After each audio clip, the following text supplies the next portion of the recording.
and avoid a sweep by Tampa Bay. Chris Tillman's the man on the mound to try and get that done.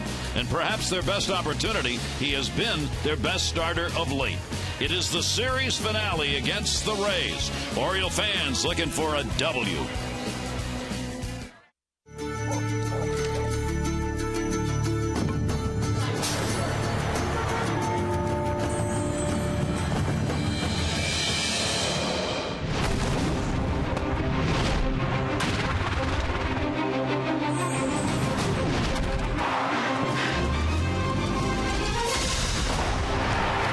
It's the Orioles on Masson and a Sunday afternoon at the ballpark, and all kinds of Little Leaguers, thousands on hand as they get to parade around the field today and now get to watch the Rays and the Orioles wrap up this three-game set.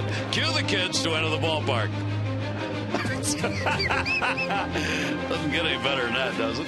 Hi, everybody, and a very good Sunday for the Orioles. They hope it will be, and avoid a three-game sweep. The last time Tampa Bay swept the Orioles here was in 2011. They're on the verge of doing it, having won the first two. One writer said yesterday's game was a punch in the gut. Well, it probably was for the Orioles, but you know what fighters do when you get punched in the gut?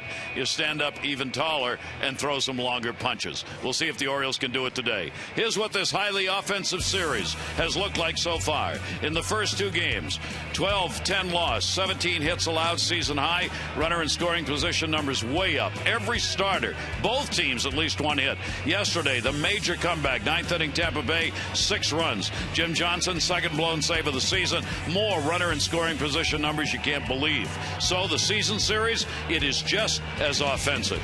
Each team 4-4. Each team has scored 53 runs in the 8 games that have been played. Look at those batting averages for these two teams. Home runs 15-14. Jim Palmer could not get much more even than that. An amazing offensive series. Well, yeah, so we know these clubs are going to score runs. Tampa started out, 39 runs in their first 13 games.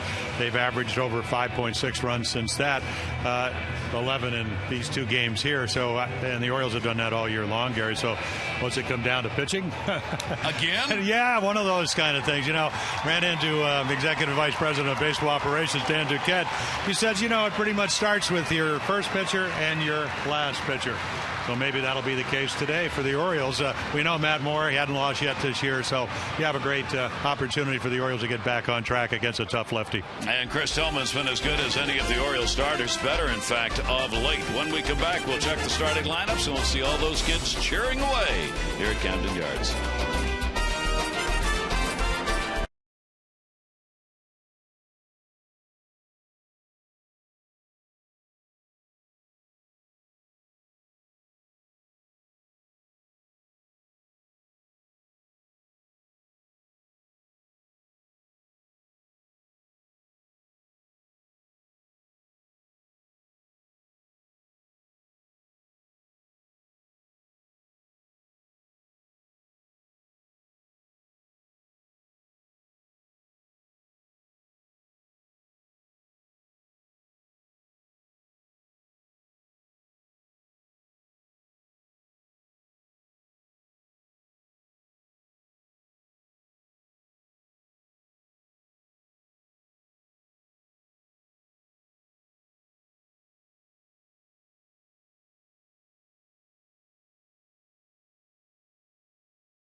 On Masson is brought to you by Southwest Airlines. Find our fares online only at southwest.com.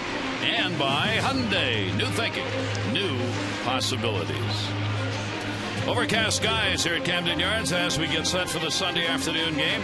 And take a look at our train game time temperature. It is a comfortable 74 degrees. Humidity, though, is up to 66. Maybe a few sprinkles around today. Train is celebrating its 100th anniversary by offering irresistible financing. It's hard to stop a train. Really hard. Let's take a look at the lineup for the Tampa Bay Rays. It'll be Jennings, Joyce, and Zobrist, Longoria, Loney, and Scott, Johnson, Lobaton, and Escobar. A very big series and a big day yesterday for Matt Joyce. So let's take a look at our scouting report on the 25-year-old right-hander. Well, you've lost 4 in a row. You have a guy 5 quality strikes, starts in a row, 3-0. He has beaten the Angels, beaten Kansas City, and pitched very well against San Diego. And so he's on a roll to some degree. And then observe it. You've had an opportunity every time you pitch the last game of a series to see who you're going to be pitching against. And it's a pretty good idea that this club is really hitting the ball. They make you throw strikes, and then they've used the whole ballpark. 8 extra base, actually 8 doubles yesterday, 10 extra base hits for the Rays. So nobody better, because the numbers have really come down. Best game of the year was out in Anaheim, about 10 minutes from his home, where he was throwing 93 to 95. Let's see if he has that kind of stuff today. Orioles desperately need it. He has been their best starter of late. Orioles starters have just not been able to stay in ball games and have given up all kinds of runs and hits over the last 10 games. The Orioles starter ERA is 7.32, and you just cannot win with that. Really, nobody really worried about Jim Johnson, honestly. I mean, he didn't want to blow 2 saves in a row, but most think, look, as Bud Showalter said today, he'll get back out on the mound. If we're in the 9th inning and it's a save situation, Jim Johnson's going to be there. Yeah, a lot of pitches, very much like Fernando Rodney did coming into this series, 35. So hopefully, if you have to use Jim Johnson, it'll be a 3-run save instead of a 1-run save. And I guess on a perfect day, even when the sun will come out eventually, maybe you won't even have to use him and you still win. Here is Jennings, a 4-game hit streak coming in, and he will take the pitch up high. Jennings has gone 3 for 11 with a couple of RBIs in this series. This Tampa Bay team, one of the hottest hitting teams in baseball. In fact, since April 17, they've scored more runs than anyone else in the majors. That's how hot they are. They have picked up since the 17th 168 runs, 5.8 per game, and they're hitting .286 over that 29-game span. Joe Madden's talking with him this morning. Just said I'm looking at this like it's upside down. This is what we were worried about, that we wouldn't be able to hit and score runs. Instead, what we thought was our strength, our pitching, that's what's struggling right now. And that's the game of baseball. Baseball gods love to do that to you. Yeah, when I ran into him this morning, he said, just wait till we start pitching. And I said, yes, Joe, but you do know the game. And he does, certainly. You probably won't be scoring 5.8 runs a game. So and then it won't really matter. He'd probably take 4.5 the way they can pitch if they're up to their capabilities. 2-2 delivery, and Jennings will foul that one back. Chris Tillman on the mound for the Orioles. You see, since April 22, that 3-0 mark. A 1.87 ERA since that time frame, and only a 195 opponent batting average. We noted in his last start, his numbers have come down, opponent batting average, in each of the starts that he's had. Great sign. 2-2 delivery, and that sweeping pitch will be outside, 3-2. Yeah, a little slider. Sometimes confused with his cutter. It's got the big overhand curveball, throws that up over about 43% of the time, so it's not a high percentage. Not on a 3-2 count. Probably going to get a fastball. That ball will be put up in the air to left field. Pierce coming in. Pierce making just his second start in left field in this ball game. Yeah, didn't get a great jump on it. Here's your outfield: Pierce, Jones, and Markakis. Jonesy with 2 Gold Gloves. Nick with 1 in right. Machado, Hardy with a Gold Glove last year. Navarro comes out of the minor league, has played all 3 games since he's called up. Chris Davis over at first, and then Chris Snyder will be doing the catching. Snyder making his 3rd start behind the plate, and Navarro just his 3rd start at second base on this Sunday afternoon. Here is Matt Joyce. Joyce 5 RBIs in this series. Yesterday, 5 batted in, a career high in a ball game, and it ties the season high for any Rays player this year, RBIs in a game. Yeah, he jumped on a Jurgen's hanging changeup, got him back into the game, and he's an inside half hitter. Doesn't mean that he can hit the ball the other way. Did it against Freddie Garcia on Friday night. Ball was up out over the plate, but when you look at Matt Joyce and you look at a guy that is going to be somewhere around 20 home runs, he's going to do that by pulling the ball. Doesn't very rarely go the other way for home runs. He's one of the hitters who has heated it up since April 15, hitting .286. He started with a .133 batting average for the first 2 weeks. So he's one of the many in this lineup for the Rays that's picked the offensive pace up. He's 3 for 13 lifetime off Chris Tillman. 25-year-old right-hander has the 0-2 count on Matt Joyce. And the delivery to him, and that's going to be foul back. The lefties, and there are going to be 6 of them in this lineup against Tillman, are hitting .252 against him. Right-handers .221.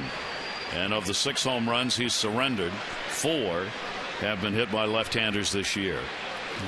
Well, it's only the first inning, but velocity up, wind up good. 0-2 delivery, and that'll miss inside. Navarro playing way out there in right field here in the shift put on against the left-handed hitting Joyce. That's a long throw, and if a ball's hit to his right, chances are he won't be able to get the out. 1-2 delivery on the way, and that'll be taken inside. That was Buck Showalter was talking about that with all these shifts. He said one of the things you got to be careful of, you don't put yourself in a situation where, yeah, you field the ball, but you can't get it out. Well, that's the point. And Joyce, he's run every ball out very hard and he's made some plays close. He doesn't have exceptional speed. He'll pop that one up in the infield. Only Machado's over there on that side. He'll put it away. Take a look at our Jeep Inside the Numbers.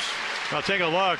So fastball numbers have dropped this year and the off speed's gone up, and I think one of the numbers and one of the reasons is that when you only get 43% of your curveballs over, you don't throw it a whole lot. Maybe you aim it a little bit more, not what you want to do with your pitch. And last year fastball maybe not quite as good as far as getting results, but the curveball percentage was up. So I've always thought that, and Chris and I threw very much alike, that it's a touch and feel pitch, the curveball. So I wouldn't be surprised to see it get better as the season progresses. 2 down, nobody on as he tries to work his way through a clean first inning. Chris Tillman, first innings have not been a problem for him. He surrendered only 1 run in the first inning this year. Ben Zobrist, the switch hitter, will take the pitch. It is down low. Zobrist, a good series, 4 for 9. He's had a couple of RBIs in this series, hitting .264 right and .247 left-handed. And that pitch is a 1-ball, 2-strike count. Yeah, you love it when Chris Tillman's velocity is 91, 93 early in the first inning. That means that he's not spinning out, and it seems to be the case here. And then when you get into these counts, that's when you can use the curveball. And the delivery to him, and that'll be taken inside. Trying to get him to bite after one. Snyder down to block it. Well, the theory being, when you look at your charts, you say, okay, I throw probably 65% of my fastballs for strikes, 43% of my curveball, and that can vary from game to game, but that's through his starts so far. Maybe he's not going to use to get ahead. It's going to be one I use when I have a chance to strike somebody out.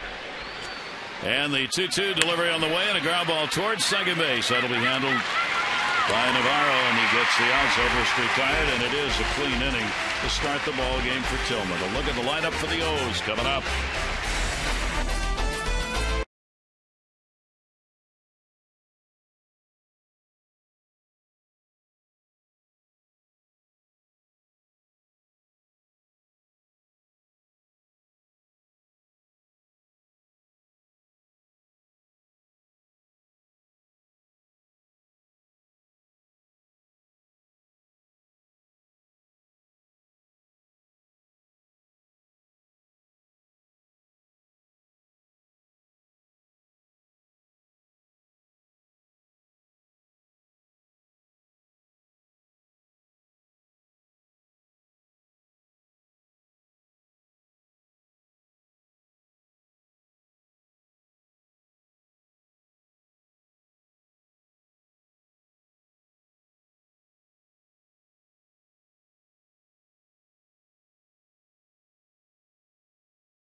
ready to go. Question is, we'll be able to hold them down. Let's take a look at the starting lineup brought to you by Southwest Airlines. For the Orioles, it'll be Markakis, Machado, and Jones, Davis, Pierce, and Hardy. Valencia gets another start. So does Navarro, and so does Chris Snyder. And another strong series for Chris Davis. Take a look at our scouting report on Matt Moore, who turned 24 on June 18th. Well, if he wins today, he'll be 8-0, the last left-handed pitcher. Younger than he would have been Babe Ruth back in 1917. Glowing stats. I mean, look at all the numbers, the record, the ERA, the runners in scoring position. And then shooting star, he will not probably be out there that long. The Orioles would like to get him out in a hurry, but 8 starts, 48 innings, so he averages 6 innings a start. They've gotten him over 7 runs a game. And then the bullpen has come to the rescue. Power pitcher. So Matt Moore ready to go, and he will throw a strike to Nick Markakis. Matt said before the game this morning, he said, number one, I want to be efficient at the start of the ball game. He wants to throw as few pitches as possible the first time through the lineup. 0-1 delivery. No Oriole hitters may have to come up ready to swing. 1 ball, 1 strike count. Nick's got a 3-game hit streak coming into the ball game. It's Markakis, along with the other Orioles, like the Rays, their numbers in this series are big, even though they've lost the first 2 games. And that one right straight back into the screen, 1-2. The Orioles have lost 4 in a row coming into the ball game. This season series is tied at 4-4 now. Last time the Orioles lost 4 in a row, you got to go back to the end of May, 1st of June of last year. And now here at home for the Orioles, they are 9-10. Into the screen again, 1-2. Yeah, 93. He can get up easily over 95 miles per hour. Average fastball for Matt Moore this year about 92 miles per hour. Chris Tillman just a tick below that. The Orioles will look to get Markakis and Jones numbers up against left-handers. Tough left-hander to do it against. Plus, he can grab rebounds. 1 away. No, take a look, and these are what we were talking about, glowing stats. On base per average, that's the lowest. The runners in scoring position, unbelievable, 1 for 31. And then when you put the ball in play, the league average is 329. He's at 167. So if you're Joe Madden, Jim Hickey, the pitching coach, you can encourage a guy that's having success early in the count to throw strike 1. See what happens. And the delivery will be taken down low for a ball. One of the reasons he wants to throw those first pitch strikes early in the game is he hasn't done it this year, which is amazing. 1-0 delivery for a pitcher who comes in 7-0 and an ERA of 2.44. To think that he has not had a very big first pitch strike is amazing. Well, 8 starts, and there's only been 12 balls put in play, 2 for 12. So that gives you an idea. I'm not sure you want to really sit and, I mean, I know there's a lot of hitters would love to see as many pitches as they can, but when you have power stuff and he's got a good changeup and curveball to go with the fastball, a lot of times you want to get a good pitch to hit, hopefully a fastball early on if you're facing Matt Moore. But then again, he doesn't always throw it over. Moore with the 2-0 delivery on the way, and a big cut taken by Manny Machado. Manny in his first little rut is not had a hit in his last 9 times up. He's gone 1 for 10 in this 2-game set against Tampa Bay. Manny still hitting with .330 on the season and goes after one up high. Foul tips that one into the mitt. Yeah, when you start getting really hot, you can sometimes expand the strike zone, and Matt Moore is one of these guys that has a very easy delivery, and the ball just explodes out of his hand. So I think Manny thought those balls were going to be in the zone, and they ended up being high. 2-2 delivery and just missed inside. Machado hitting at 260 off the lefties. Manny at 356 off right-handers. The Machado, Markakis, Jones, those numbers lower against left-handers than would be expected on the year. He'll drive that to center. Jennings is right there. He's got it. And Moore gets the second out. Here's the Rays defense here at Camden Yards. Johnson and Jennings and Joyce, right and left. Boy, they swing in the bat in this series. Longoria, a couple of gold gloves. Escobar, Zobrist, James Loney, very good defender. Over at first base, hitting over 350. And then Jose Lobaton. So what did Jose Molina maybe a little bit of a leg strain, or did you just get tired hitting those doubles off the center field wall yesterday? Both. Combination. Molina's supposed to be available today, but Joe Madden does not want to play him unless he absolutely has to. Here's Adam Jones, who will take it down low. So backup catcher wise, they're in that situation where they've probably got to go to either Roberts or Rodriguez. They're number 3 and 4 catchers. That ball put up in the air, second base, the angle. Zobrist is over there, and he's got it.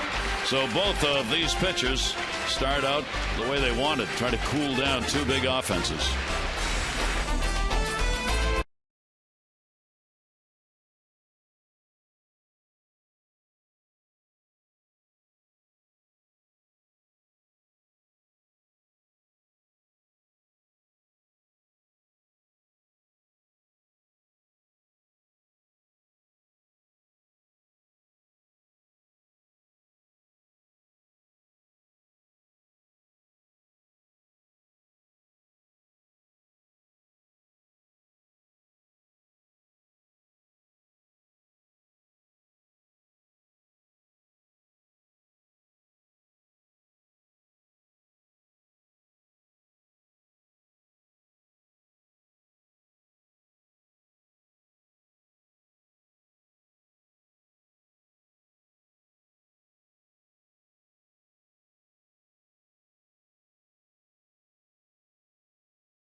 Luna called today for the Luna Double and get your second room of flooring free. 877-241-LUNA. Tampa Bay comes in 22-20. They are 4.5 games behind the Yankees, while the Orioles are 23-19. They are 3.5 games out. New York Yankee game has already been postponed today. Rain in New York, so their game with Toronto is postponed. The Yankees lead the Red Sox by 1. Orioles 3.5 and Tampa Bay 4.5. Toronto 10 games out. It's probably a good thing for the Orioles for the Yankees coming in for 3. Maybe Cano will forget how he hit those 2 home runs yesterday. Just 12 already for the season. You talk about carrying a ball club. Pitch is taken outside. If you had to vote for an MVP for the first quarter of the season, Miguel Cabrera or Robinson Cano? Tough choice. Either choice. One would probably be the right one in a sense. Evan Longoria, might want to put him in that mix. Yeah. Longoria's got a 12-game hit streak coming into the ball game as he has really picked it up. 329 now in the year. Well, they're all like the sun in this respect, and all the little planets revolve around him. I mean, Longoria, whether it's Cano or whether it's Cabrera with a triple crown last year. Did he go? Yes. Dan Iasonia down at first. And it's not that you don't have other good players. It's just that pretty much a lot of the great clubs I played on, Earl Weaver used to be able to pencil in Boog or Brooks or Frank or Blair, and you kind of knew what you're going to get. But you had those, the David Ortiz of the Red Sox, who's just red hot. He had a couple of home runs yesterday. It just makes everybody better. And we know last year what did Evan 85, 86 games. They went 41 and 44 without him. Longoria, since getting hot, obviously, has turned this thing around for Tampa Bay. Swing at the high heater, and he got him. Tillman gets his first strikeout. Yeah, take a look at our Nissan pitch track, and maybe there's a little cutter, but he might have hung it just enough or cut it. Yeah, you can see him pull down, see the right to left spin. You'd see him a little more backspin on a fastball, and he swings through it. I'm not sure you want to do that again. I just kind of like the approach that I saw in the first 2 games, staying inside the ball, and we all know he can hit the ball when he tries to go for the long ball about as far as everybody. Here is James Loney, and Loney will take the pitch for a strike. He came in as the league's leading hitter, has dropped to number 2. third best in the majors, though, starting the day at .359, behind only Miguel Cabrera, the American League leader, and Juan Segura, the National League leader with Milwaukee. He's been hitting line drives. We were talking about that the other day. 33% of the balls he's put in play have been line drives, according to Fangraphs, which is the highest percentage in the majors. And a lot of that has to do with your approach at the plate. I mean, still remember that day before opening day, Joe Madden said the reason we went and got him is he can. It's kind of like a Casey Kochman with a higher batting average and with more power. He can play first base like Casey can. He can drive in runs. He can hit for a high average. And he will whip that one foul. So again, our Jeep inside the numbers. You can see last year, of course, with a couple of different clubs. We saw him with the Red Sox late in the year. Totally different year. He knows he's going to play every day. Doesn't matter if you're right-handed or left-handed, hitting over 400 against left-handers. And that 390 when you put a ball in play. Nice 1 2 strike delivery to him. Loney will take the cutter. It's going to be inside, and the count will go to 2 balls and 2 strikes. One of the ironies of this series with Tampa Bay is that Longoria and Loney have not had particularly big series. I mean, Longoria is certainly decent, 3 for 9, Loney 2 for 8, but it's been the others in the lineup who have done the real damage. Joyce being one of them, Johnson being another, and Escobar at the bottom of the order being a third. Well, the last 4 games, I think the 7, 8, 9 hitters are 19 for 40 against the Orioles, San Diego. The bottom part of their lineup really did a number. So when you get hitting from top to bottom, you know what the guys at the front of your lineup can do. 2-2 delivery on the way. That'll go to second base. Navarro moves over. 2 down. And we've seen the Yankee game postponed. The Yankees have already announced CC Sabathia now is going to make the start in the ball game tomorrow. So Sabathia will be moved. He was going to pitch today.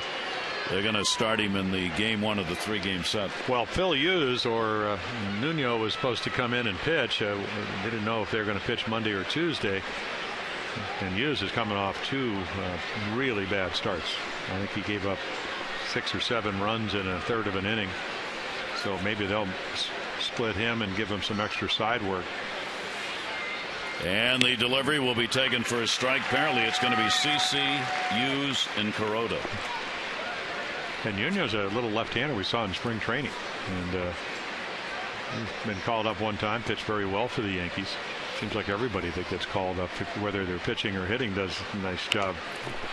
Luke Scott will foul it back. Scott, the designated hitter.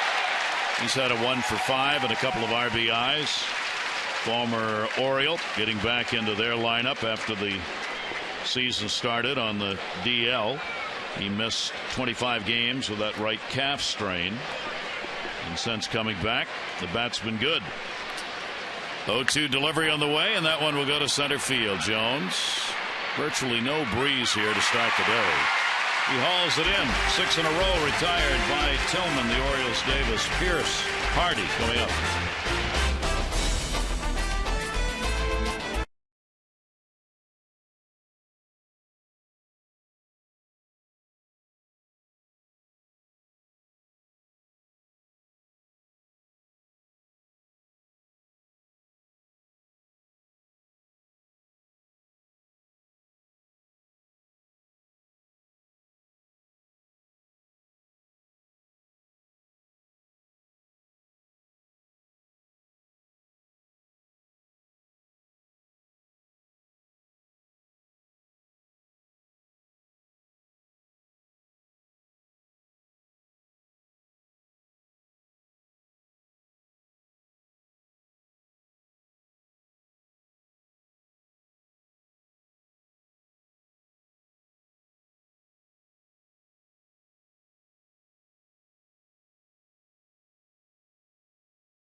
Joseph Brathwaite from Kaiser, West Virginia. Joseph, you already won $500 by being selected. You get $100 more for every Orioles hit and an extra $500 for any Orioles home run in the 5th inning. For your chance to be the Maryland Lottery hit big contestant of the game, play 5-card cash. Go to mdlottery.com/Orioles to enter today. At Camden Yards, 2 pitchers hoping to calm down these big-time offenses, and if any pitchers on these staff are going to do it, these are the 2. Only 23 years old. Moore will turn 24 in the month of June. Became the first pitcher in Rays history to start a season at 7-0. He stranded 93% of base runners. He and Jeremy Guthrie are 1-2 in stranding runners who get on. You just can't get a hit against them when somebody's on base so far. Yeah, nice article in the Tampa Tribune. Said all the right things. He said, I'm not 7-0. We're 7-0. He said a lot of guys on our team, if they got over 7 runs a game, could be 7-0. They've done a great job of supporting him, and then he's done his job for at least average 6 innings to start, and then the bullpen takes over. So he's going to make an early run at that Cy Young in the American League. Well, he went 9-2 in his last 11 decisions last year after starting out, 1-5? Yep. 0-1 delivery on the way. Shattered bat, ground ball to first. My gosh. He'll get over to cover. The barrel of that bat went screaming into the netting, thank goodness, over by the Orioles dugout. Davis asking, where did that go? He's retired on the ground ball out. One away. Yeah, bat's so much lighter than they used to be, and you get it a little bit up the bat head. Up by the.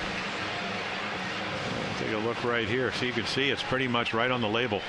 And there goes the bat. It just disintegrates in his hands. So Davis retired. 1 down. Here is Pierce.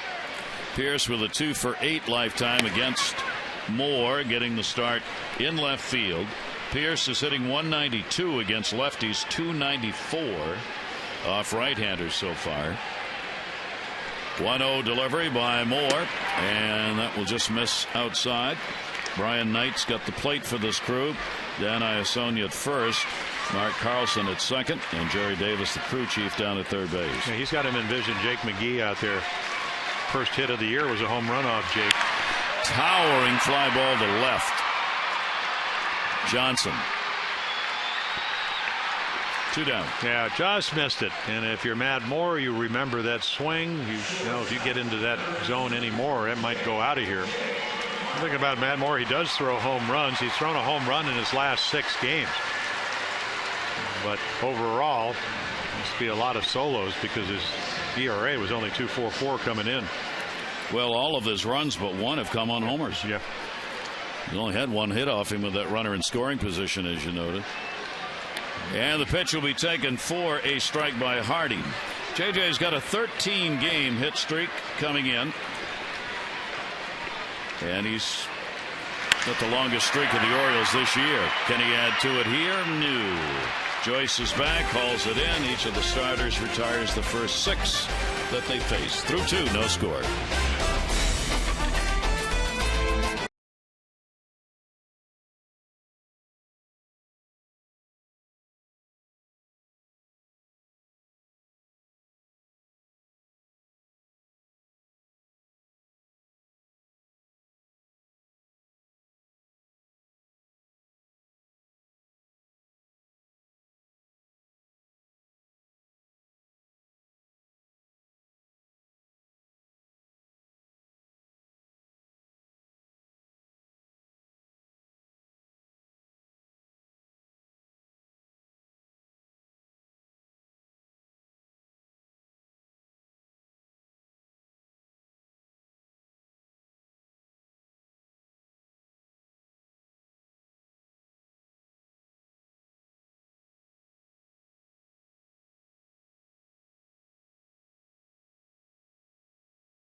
lesson brought to you by PNC Bank for the achiever in you, by Chevrolet, find new roads, and by Ocean City, Maryland. Enjoy free family fun and free events all summer long in Ocean City, Maryland. Visit OCOcean.com. Gary Thorne and Jim Palmer here at Camden Yards as these two ball clubs go at it. These games in the division that mean so much, and young fans hoping so much to get a ball right into that glove. That's why you bring it. He's ready to play. Bring the glove. I went to a Dodger game when I was about maybe 11 years old. Got a Coke, had a thing of popcorn, and Charlie Neal hit me a pop fly. No way. And really one of those quick decisions you have to make when you're 11-year-old. So I dropped the Coke, the popcorn, or get the ball. So it kind of hit my knee and hopped into somebody else's lap. Wise choice. Well, I used to go out to the old Coliseum, and they'd be hitting the pop flies down the Chinese wall. Yep. You bring your glove and chase. Wally Moon would be hitting balls. Bill Hodges. Ball into the gap in left center field. Back near the warning track and near the wall. It'll be hauled in, and Kelly Johnson is retired. Pierce going back to get it. The Orioles take on the Yankees in early season pivotal series beginning tomorrow night. Good seats still remain for all three, but will not last. We hope you'll get out, support the Birds. 888-848-BIRD or go to Orioles.com. Lobaton, switch hitting catcher, coming up. For Chris Tillman against Tampa Bay, this is the 9th career start. His record is 1-4. ERA of 5.06 against Tampa Bay. He's had 5 starts here at Camden Yards against them and has gone 1-2 in his own ballpark against the Rays with a 6.3 earned run average. The Rays have touched him up for home runs. He's given up 11 home runs in 42 innings worked against Tampa Bay. I mean, we're early in this game, but this is as good a stuff as he's had. They had great stuff out in Anaheim. Today's about the same. Brian Anderson, who does color for the Rays, were saying what kind of curveball he has. Well, there's 2 of them in a row, and about as good when he gets the feel to it, about as any curveball around. And velocity good today, location good. There's the hook, and sky hook starts. If you're 6'5", the ball's coming out of the umbrellas out in center field. Curveball, second most used pitch this year for Tillman. Fastball, curveball, changeup, slider in that order is how he's used them. And the fastball will come back inside. Lobaton with a 1-ball, 2-strike count. Escobar waiting on deck. Yeah, dropping his arm a little bit. I don't know if that was a little bit of a cutter. Good velocity. But that's the only time he's done it. Mechanics have been flawless so far. 1-2 delivery will miss up high. Tillman has been a fly ball pitcher this year, only 32% on ground ball outs. Wouldn't you think if you're 7-0 that maybe one of the equipment guys would come down for you and scrub off your shoes? Some people are self-sufficient, which may be the reason he's 7-0. No, man. Here's the 2-2 delivery, and that's right there, and he got him folding. Yeah, 93. There's your backspin. You can just see that's the 4-seam fastball. Kind of pulled down on those seams, and Lobaton can't get the bat off his shoulder. Our AT&T Mobility Trivia fact against Chris Tillman: opponents 119 after he gets that first strike. If he doesn't, it jumps up to 315. So he pitches by the book. Numbers so far.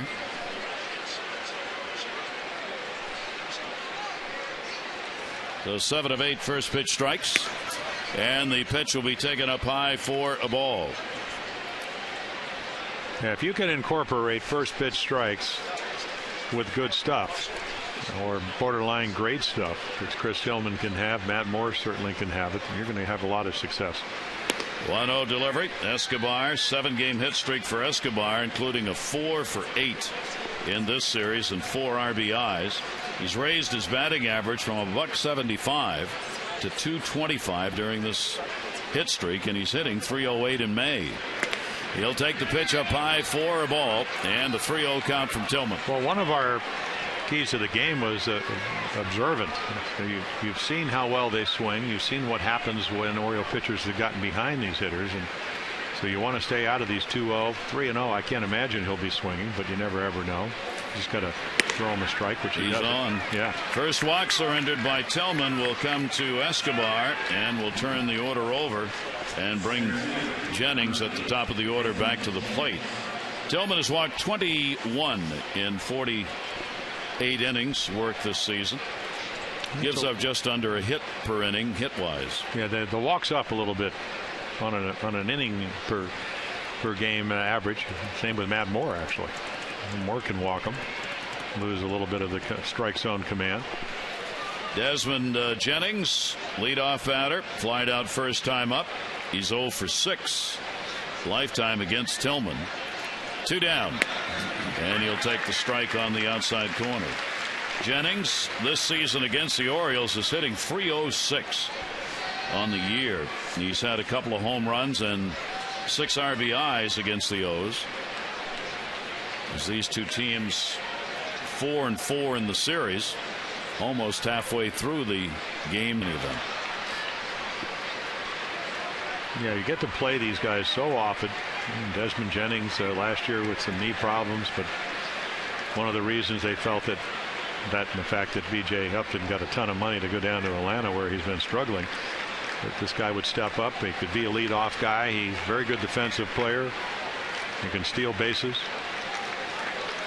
The average will probably be down the road much higher than B.J. Upton was, even though Upton had a nice year for him last year other than the batting average. Jennings with the 0-2, runner off first base. Everybody headed to the dugout for a strikeout, but they forgot Brian Knight, the home plate umpire. Again, the Nissan, that's just off the corner. Nicely presented, though, by Chris Snyder. Count goes to a ball and 2 strikes. Davis with the off the bag hold at first. There's the 1-2 delivery, and that one's going to miss down low, and a 2-ball 2-strike count on Jennings. So my point is, when you go back to talking about the fact that he came in at over 300 against the Orioles with the 2 home runs, they're all in fastballs, usually first pitch fastballs. So how do you try to get him out? Try to get him out with sliders, and he's missed with 2. 2-ball 2-strike count. Throw over, and not very far off the bag is Escobar. Yeah, if he had a conventional 2.5-step lead, he would have gone back into foul territory. That's how small his lead is. Jennings has been hitting the ball real well, including the long ball of late. He's hit safely in 11 of the last 12 ball games. Been a real good table setter for this ball club as well. Here's the 2-2 delivery to him, and that's going to be fouled back. Jennings, only 26 years old, 4th major league season. Another one of these super utility players that Tampa Bay under Joe Madden has used to turn a club into winners. I mean, I don't think there's any team that has emulated Tampa Bay in using the number of players at the many different positions and positions in the lineup as they do. I mean, they just have guys infield, outfield, and move them all around. Zobrist, the prime example of that. 2-ball 2-strike count. Tillman, runner not going, and runner stays. Yeah, if he could run at all, he probably would have advanced on that. The mindset is not to steal bases. One thing about Yunel Escobar, he's a pretty good shortstop. So if you're going to have good pitching, something that they usually have year in and year out in Tampa Bay, you better have somebody at shortstop who can catch the ball. Zobrist had to play a lot of short last year because of injuries. And Escobar's not stolen a base, 0 for 1. Tampa Bay's not done a lot of running. 21 stolen bases and 22 chances. They've had a lot of running done against them, though. 3-ball 2-strike count. Runner goes here. Davis moves behind him. Ball lashed into the corner. Let's see if that movement makes a difference. Coming is Escobar to third. They're going to wave him home, and he will score easily on the double and an RBI for Jennings. And Tampa Bay 1-0. Well, first it was the walk, then it was going ahead 0-2 to Jennings, and then running the count to 3-2, which causes Escobar to get that running lead. Otherwise, with 2 outs, he might not be going. I mean, you're playing behind him, so he's going to score. And again, you get back to what you have to do, which is try to throw something over other than a breaking ball he couldn't get over. Jennings, a good fastball hitter, hits it into the corner, and the Rays doing what they've done all really the last almost 30 games, scoring runs. That'll be RBI number 15 for Jennings and will increase his hit streak to 5 games as he gets the double and a 2-out walk. The problem, Escobar got it, and Escobar scores. Now Joyce will get the opportunity with a runner at second base and 2 down. These teams with runners in scoring position have had just a phenomenal 2-game set. Tampa Bay is 13 for 26 with runners in scoring position in this series, while the Orioles are 7 for 20. And this is the first chance either team's had in this game in that situation. 1-0 count on Joyce, hitting at 243. He's driven in 18 on the year. Hardy will move over almost behind second base. A little modified shift. 1-0 delivery. That'll go to Davis. Pitcher covers, and Tillman will get over there in time for the out. So a run in, 1 hit, no errors, and 1 left on base, and Tampa Bay gets the early lead.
It's called the frozen rope, one of the terms of Major League Baseball. One of our most ardent fans requested that we look this up and see where it came from. Well, it means, of course, a hard line drive. According to the Dixon Baseball Dictionary, the term was first used in the Baseball Digest only 1963, not that old, really.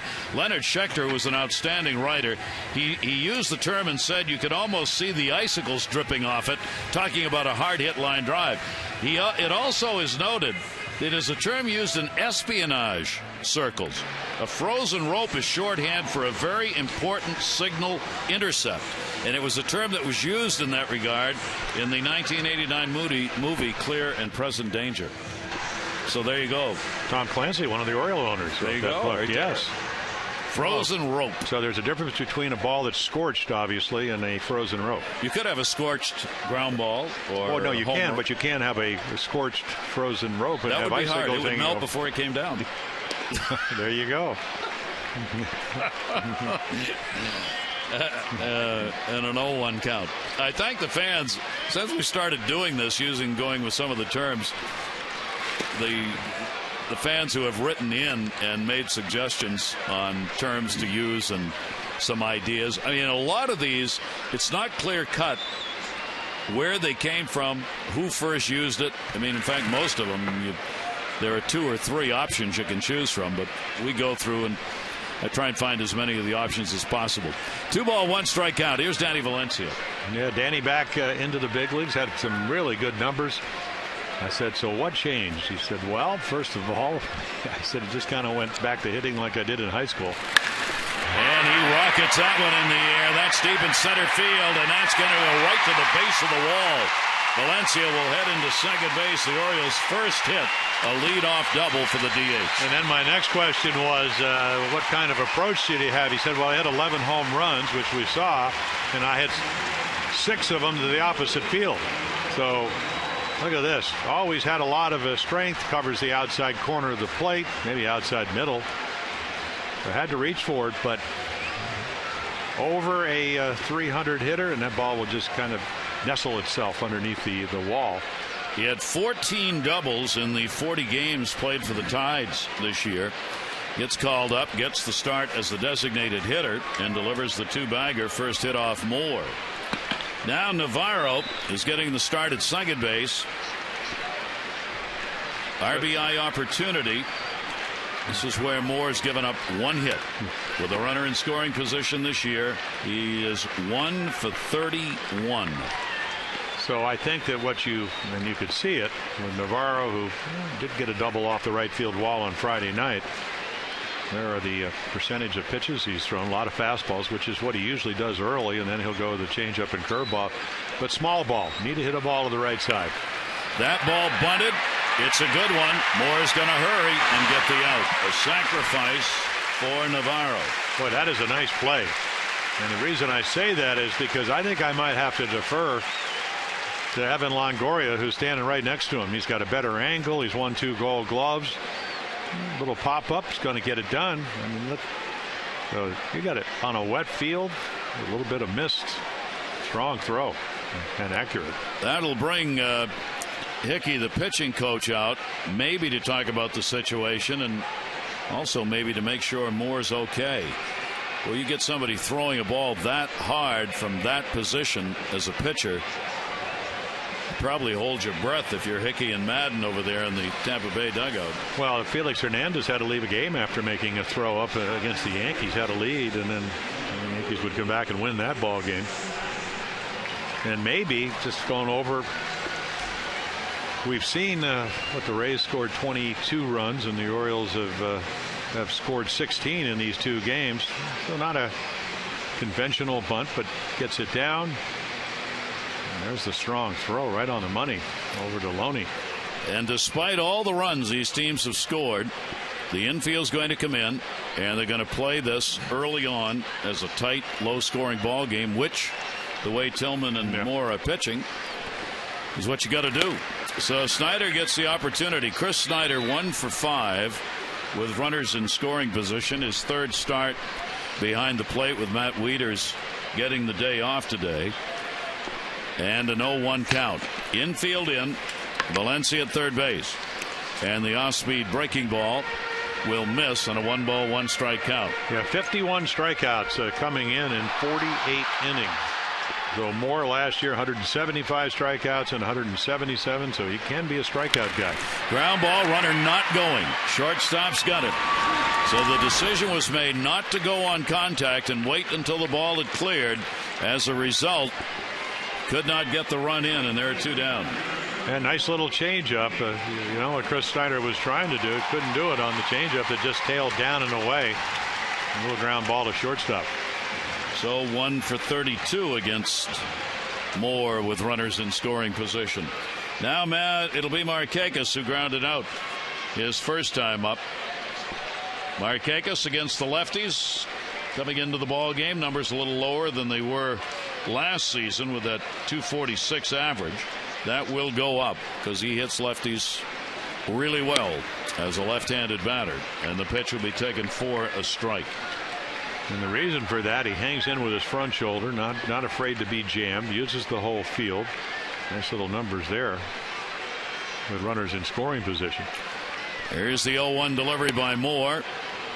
Comes inside with that 93-mile-an-hour fastball.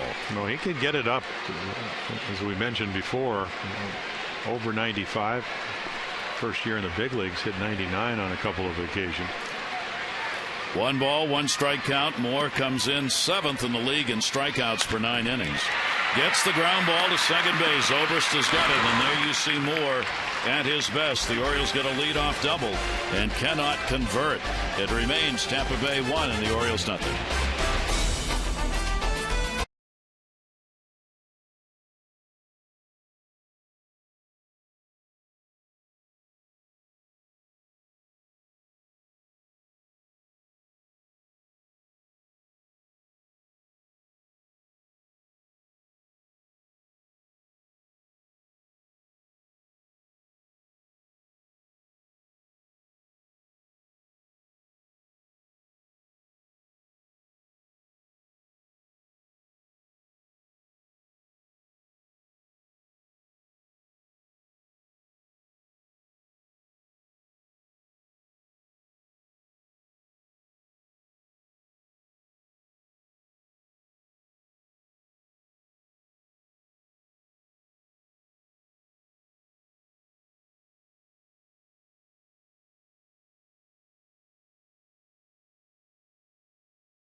this year when they score first. David Ortiz, we were talking about red hot. Remember, David Ortiz was released by the Twins in 2002 at Target Field. He's 19 for 37 with 5 home runs and 16 RBIs. That'll show you. And the Toronto Blue Jays probably happy the game was rained out at Yankee Stadium today. They've lost 23 of the last 28 games they've played at the stadium. That's right. You got to go into the Dean Smith stall offense. Hope for rain. Still going to play it now. You have to play 2 on the same day now. And the young man up there has found a new way to listen to ice cream. Put the cup right up to your ear. It's a great thing. It works. Yeah, well, he ate the ice cream. What else can you do with a helmet? Sometimes you can probably hear the sea. Yes. 1-0 count. I've done that with a lot of cups late at night up to my ear and thought I heard the sea.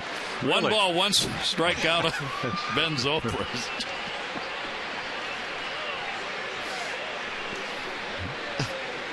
Probably was just the end of that single batch brew.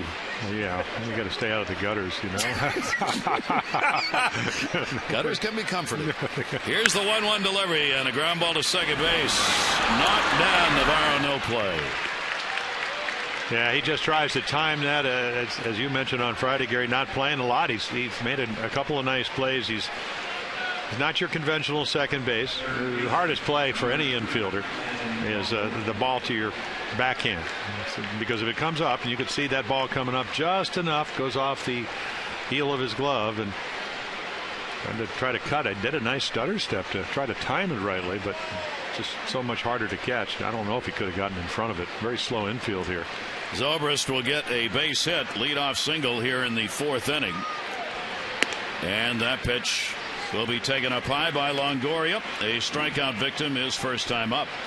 Only 2 hits off Tillman, the double by Jennings that scored the run in the 3rd, and now the single by Zobrist to lead it off. Tillman's done a real good job on the year, getting 71% of leadoff batters in an inning. The 1-0 delivery, and Longoria takes it down low. Longoria now 7 for 16 lifetime off Tillman, and 3 of the 7 hits picked up have been home runs. 2-0 count. 1-0 lead, 4th inning. 1-2-0 for the Rays. 0-1-0 for the Orioles. Each team is left 1. There's Evan Longoria hunting for another home run, looking for number 10. Don't want to be in the middle of play 2-0, but sometimes you just have to say, I got to get back into the count, and he got away with that. Longoria here in this ballpark at Camden Yards has had 11 home runs in the 42 games previously played here. He's a .333 lifetime hitter against the Orioles. Throw over, not a particularly big lead for Ben Zobrist. The Orioles move it around in the infield. Navarro's way over towards second. They play him to pull. The outfield pretty much straight away. Even though we've seen him shoot balls on the ground into right field, did it on Friday night, doubled down the right field line. Stayed inside it, hit a crisp ground ball, and then if you make a mistake up and over the plate, he becomes a home run hitter. Which is why his average is climbing as it is. And I would say that when you're hitting .385 coming into this game in the month of May, you're having a nice month. The very quiet bat of Evan Longoria in terms of getting ready to hit. Here's the 2-1 delivery, and that will be taken inside. That's what the Orioles have done here in this series against him. They've tried to start him away, get him leaning a little bit, then come back in and try and catch the inside corner. But you and I know, and the Orioles certainly know, he's about as quick as anybody. If the count isn't one of these, a hitter's count, and you come in and you don't get it all the way in, and you can't do that 3-1. It'll be a ball. 3-1, runner not going here. Longoria fights it off and takes the count full, 3-2. Okay, just a little cutter to try to stay off the bat head. Bat head awareness. The good hitters have it. Somehow they're able to take that 32, 33, sometimes 34 ounce bat and take the bat head to the ball. Point A to point B. Longoria's hit streak at 12. It matches the longest career hit streak he's had, a dozen games. Runner goes 3-2. No, right to Navarro. He'll go to the bag. There's one. There's the tailor-made double play. Well, on the 64th pitch, Chris Tillman finally gets some good luck. Ball hit hard, nice defense. The percentages, that's what you're doing with these defensive shifts. And he hits it right into the teeth of the defense for a double play. Only the third ground ball double play that he's hit into, and that positioning absolutely perfect. Otherwise, that's a base hit. That'll bring Loney up. Loney is grounded out. 2 down, nobody on, 4th inning. That eliminates that leadoff single picked up by Zobrist. .357 batting average for him, and the pitch will miss for a ball. So we said he led the league in hitting coming in. Miguel Cabrera has passed him. Cabrera hitting .373 with the Tigers. It's Cabrera, Loney, Mauer, Altuve, and Pedroia, the top 5. And then Manny Machado is 6th in the league. Down to first, fair ball. Davis has got it. He'll go to the bag, and Tillman with a little help from his D out of the inning. No runs, 1 hit, no errors. Good pitching duel underway on this Sunday.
That positioning out there at second base, always teaching, helping, and had that one right positioning wise. Time for a Firestone Complete Auto Care Extra Mile as Manny Machado gets set to hit the extra base hits. Napoli's got 26 with the Red Sox. Chris Davis 25, then Manny Machado and Mike Trout.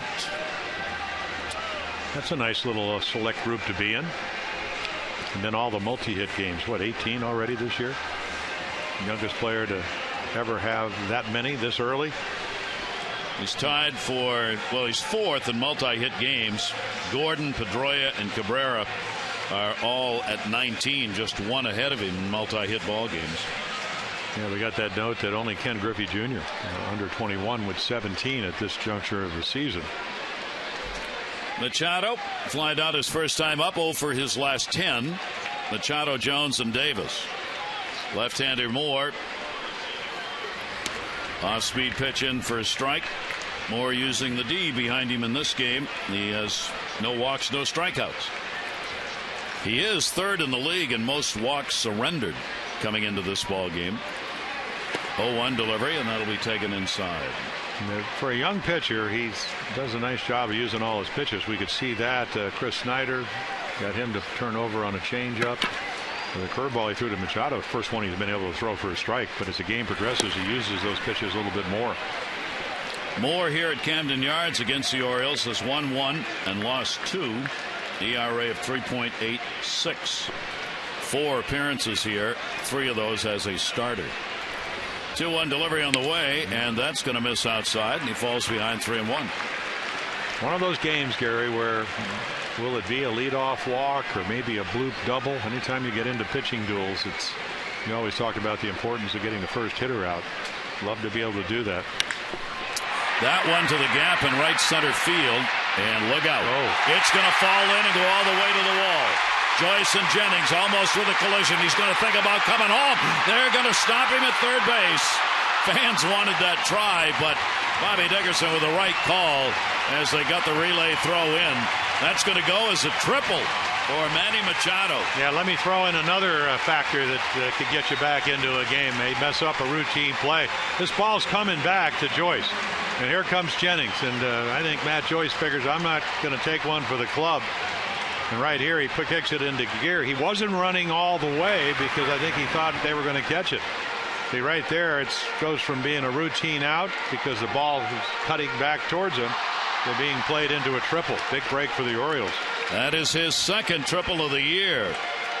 Orioles now have 4 on the season, and the Orioles get a chance, a big chance, to get a run on the board against Moore. Jones popped out his first time up. Leadoff triple. Orioles 0 for 2 with runners in scoring position in that third inning when they had the leadoff double. Now they get a leadoff triple. 1-0 count. Infield back. And the breaking ball will miss, and the count goes to 2-0. Yeah, only Loney in a little bit at first. Ball would be hit hard right to him. You might doubt if Machado will go with only nobody out here in the fourth inning. 2-0. Jones in the air. Foul territory and no play. Let's take a look at our Chevrolet League leaders, brought to you by Chevrolet. Find new roads. Highest batting average day games, of which there aren't a lot left anymore except on Sunday. Adam at the top. Yep, how about that? A 2-0 changeup. Fastball count. More ratcheting up the velocity on his fastball. A couple of 94s the last inning and a half. They pulled the string. Right-hander sitting only 151 against him this year. 2-1 delivery on the way. Jones is going to get a base hit and an RBI. Johnson will get it back in. Adam Jones ties the ball game up with a single.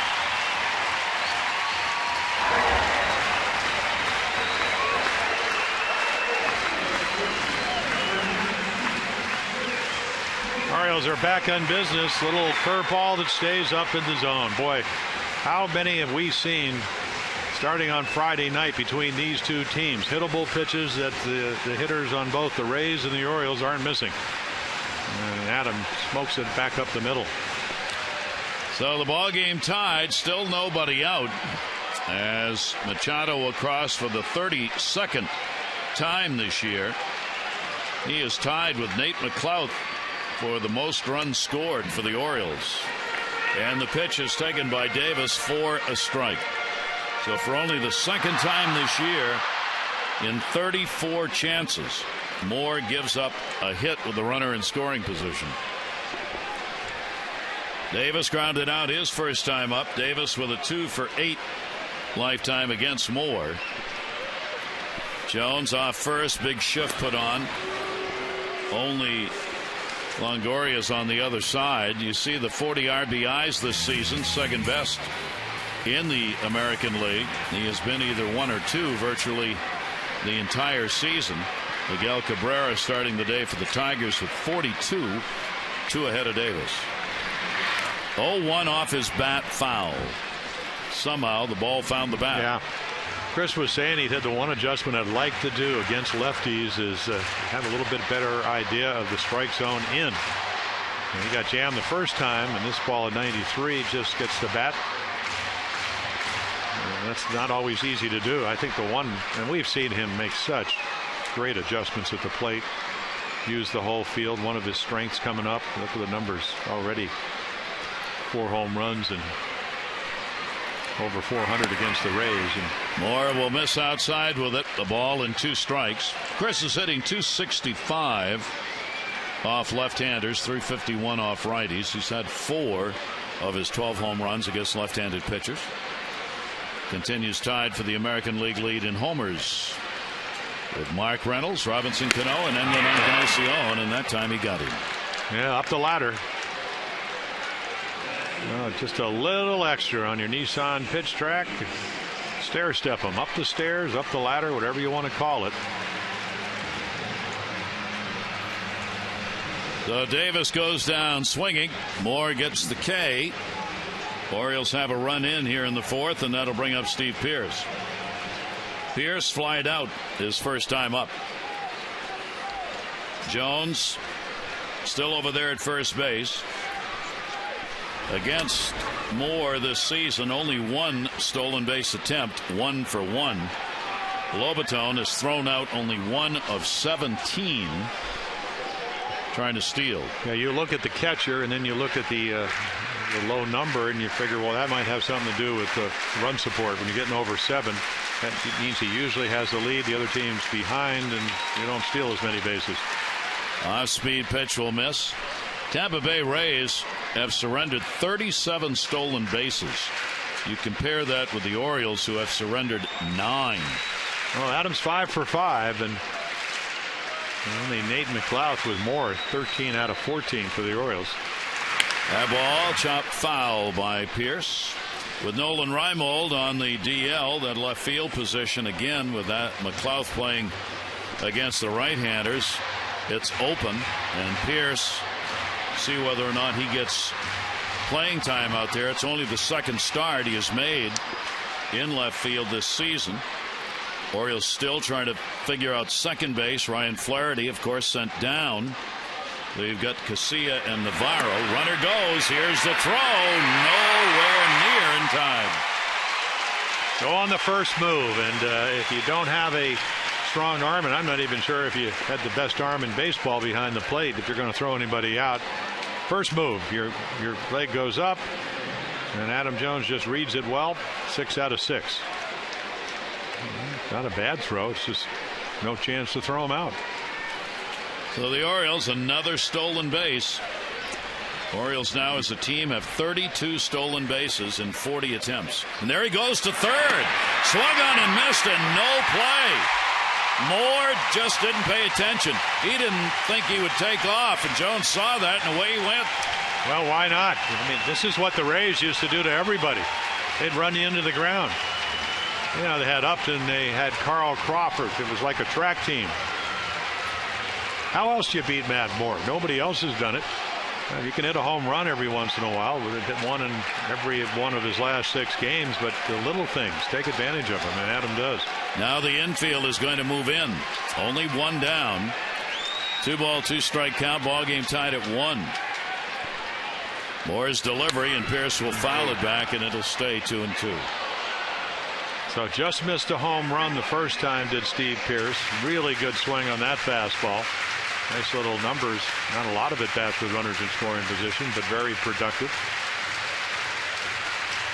And Moore likes his changeup and his curveball. He's used it over the last inning. I mean, if you look at his numbers over the year, a lot of fastballs early, probably close to 70%, and then that drops and he uses his other pitches.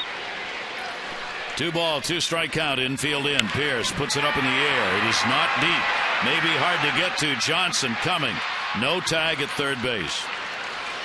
So Pearce unable to get that runner in, and there are 2 away.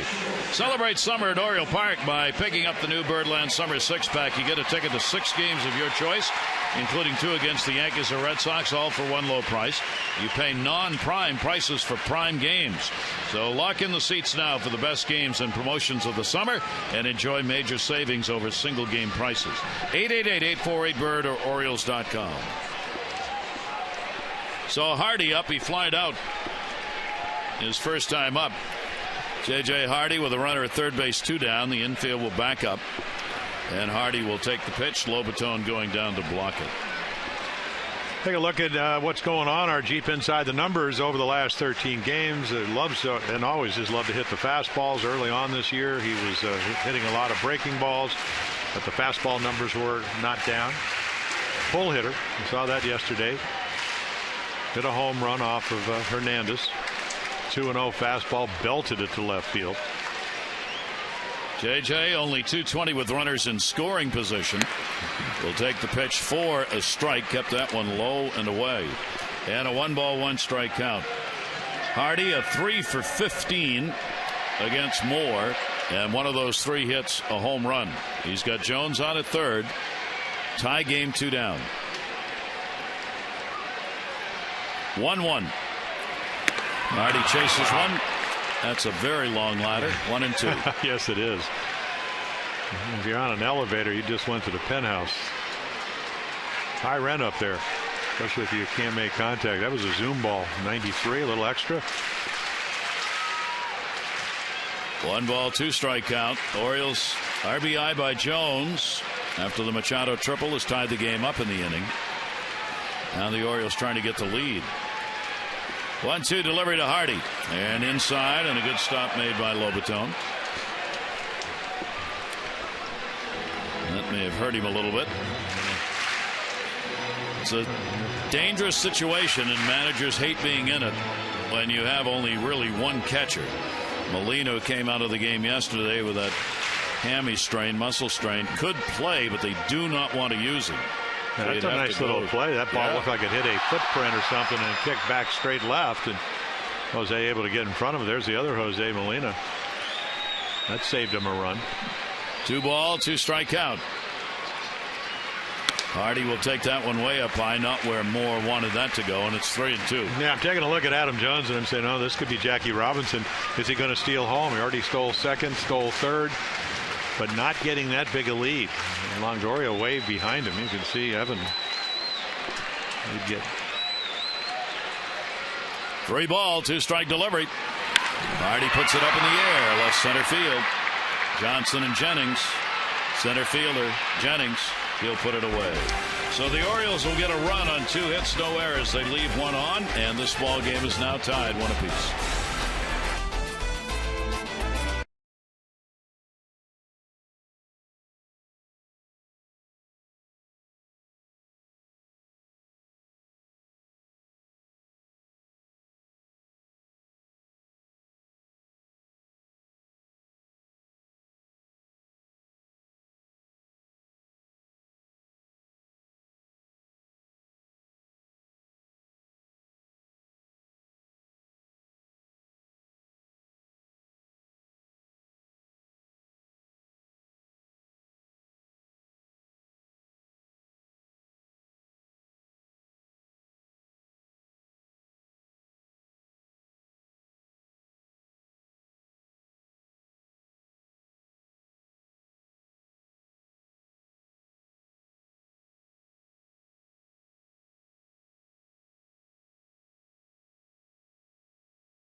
Do this to you.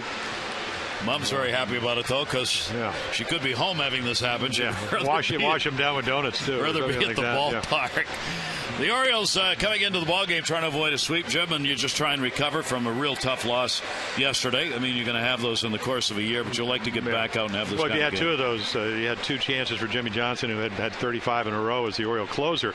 This is a huge game for a number of reasons. Number one, if you win today, you stop a 4-game losing streak with the Yankees coming in or in first place. Number 2, probably more importantly, there's a 3-game swing. If they win today, talking about Tampa Bay, 3 games in the loss column. If you win today, it's only 1. So it's a huge game. You have the right guy on the mound. Tillman, the 1 walk led to a run, and then the misplay in right field, triple by Machado that most likely should have been caught, and we got ourselves a 1-1 ball game. As you would expect baseball to be after the tremendous offensive series these teams have had in all of the ball games that they have played of late and on the season series. That pitch will be taken inside. Tillman Working to Luke Scott. Scott flied out his first time up. 1 for 6, couple of RBIs so far in the series. And the big shift put on against him in the infield. Here's the 1-1 delivery by Tillman, and that ball hit in the air to right center field, and it's a long way back. And goodbye home run. The former Oriole Luke Scott picks up his 3rd homer of the season to give the Rays a 2-1 lead. Well, we've seen this before. This is what Luke does when he's healthy. Wasn't healthy last year, wasn't healthy in 2011. So now 3 home runs in 44 at-bats, make it 45 at-bats. Fastball in the middle of the plate. You hope he pops it up if you're Chris Tillman. And the Rays got exactly what they signed Scott for. Guy that can hit for power. This year hitting both lefties and righties. So Tillman giving up the long ball. That is the 7th home run he has surrendered this year. And 5 of the 7 have been hit by left-handers. Luke Scott getting his 3rd RBI of this series, and it is a 2-1 game. Each team with 3 hits now. Pitch taken down low for a ball. This Tampa Bay team has now hit 44 home runs since April 15th, second only to Texas in homers during that time span. As a shattered bat on the comebacker back to Tillman, Johnson retired. 3 lucky winners are going to receive a meet and greet with O's pitcher Darren O'Day in Masson's meet and greet giveaway. Just visit Facebook.com/Masson Orioles and click on Enter Sweepstakes for your chance to win. Enter once per day. O'Day in a bullpen that's been used a lot because the starters have not been able to get deep into the ball games. The Oriole bullpen has had to eat up some innings. Here's Lobaton. Lobaton will foul it back. That's why Arrieta's now back with the Orioles and in the bullpen. And we saw it last year on their way to 93 wins where guys got opportunities early. Last year it was Hunter and Arrieta and Mattis. They were sent out. Gonzalez came up. Chris Tillman, who's pitching today, came up right around the July 4th. That's a little bit earlier last year where they had all the struggles. You got to get them straightened out. Yep. And it's really it's up to them. If you're a guy like Tillman, and of course he's pitched very well, but Britton and Arrieta, it doesn't really do the Orioles any good to have you down at AAA Norfolk. You've already proved you can pitch there and do it successfully. You have to take that next step and come up here and do it. Boy, what a be that young and get the opportunities. You got to seize it and go with it. Especially now, obviously, it looks like Gonzalez will be back for the Tuesday start against the Yankees. Freddie Garcia is going to make the start tomorrow night. Wei-Yin Chen is scheduled to go down to start rehab on the 21st, according to Buck Showalter this morning. So in a couple of days, he'll start his rehab, but that's going to be 2 or 3 games before Chen is going to be able to get back. So the opportunities, as Jim said, for these pitchers who are here and can pitch is there. 3-2 delivery to Lobaton, and got him. Lobaton again called out on strike. Second time that's happened to him. Yeah, 3-2 fastball on the corner. Brian Knight behind the plate has had a very consistent strike. He probably favors the hitters a little bit more. That ball probably a little bit outside. One of the few we've seen off the plate called a strike this afternoon, and very consistent. Beyond that list that Buck Showalter has of guys that call less strikes, probably what you would call a hitter's umpire. Doesn't mean for his friends out there, it doesn't mean he's not a good umpire. Just guys have different styles. Some people will give you a couple inches off the corner. Here is Escobar. He will take it for a strike. Escobar drew a walk, scored on the double by Jennings. Scott has the home run for the 2 runs for Tampa Bay. Orioles have a Jones RBI single, scoring Manny Machado for their run. And the pitch will miss outside to Escobar. Escobar trying to continue his hit streak, which is at 7 right now. He's got a 1 for 6 lifetime off Chris Tillman. And a real good streak with a .423 average during it. 1 ball, 1 strike delivery. Sky hook again. Well, we saw it on Friday night for Yunel Escobar. He poked a pitcher's pitch off of Jason Hamill into right field, and it helped to ignite a big inning for them. They had a couple of 4-run innings on Friday night on their way to 12 runs. 1 ball, 2 strike count. Tillman going to work out of the inning. Did he go? No. Back to your position. Dan Iasonia. Yeah, well, if you made contact, did you ever see Buck get that excited? Never. If you made contact with this swing, watch the bat, you could have hit a double. Bat well out in front of home plate. Doug Showalter's got the view on that one. Sometimes he can't see things that are called, but with a right-handed batter in the check swing, he's got a pretty good angle. Dan Iasonia. Yeah, you're watching how far that bat traveled. 2-2 delivery, hit twice and fouled off both times. And there's a number of reasons that you want it. The most important one is you get out of the inning. That would have been the 3rd out. Then we start talking about pitch count. For Chris Tillman, his pitch count at 83. He averages about 17 pitches per inning. Both he and Matt Moore are up there in that range. So you want to keep it down because in this day and age, you only get about 110 of them. 2-2 delivery, and that's going to be fouled away. So 95. It's about as well as I mentioned, other than Anaheim, that he's been able to gain and stay inside his windup to get that kind of velocity. When I look at Chris Tillman, this is what I envision. Coming off the no decision against San Diego, but a great effort, a run on 4 hits over 7 innings in that ball game. 2-2 delivery by Tillman, and that ball to right field. Nick Markakis giving charge, and that'll hit right off the top of the railing and bounce back onto the field. So a couple of 95-mile-per-hour fastballs. I like Chris Tillman because of his build, his stuff. He's got an edge to him. He does not like to lose, does not like to give up runs, and that's what you want from young pitchers. Wants to get better. Worked hard on his conditioning both the last 2 off seasons to do that. Escobar, the 2-2 delivery to him, and that will miss down low. So Escobar works at full, 3-2. Tillman's only loss came against this Tampa Bay team. That was back on the 17th of April. He gave up 4 runs, 6 hits in 5 innings. Orioles tied it in the 3rd in that game. Tillman gave up 2 runs in the 4th inning to take the loss, and that's fouled back. He's not had a loss since then, obviously, as he's had 3 wins and 2 no decisions in his last 5 starts. 10th pitch of this at bat coming up to Escobar. I mean, Escobar is just seeing the ball. Well, he is. He's letting it travel. That's the whole, I guess, the whole point of what the at bat on Friday tells you. Got away with a hanging slider there. That's a home run pitch for him because it'll speed up the bat a little bit. 3-2 delivery, and he's out of it. Well, about time. So Tillman gets the strikeout 2 in a row. That'll be 4 Ks, but a home run by former Oriole Luke Scott has given the Rays a 2-1 lead.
Is brought to you by University of Maryland University College and by Just for Men.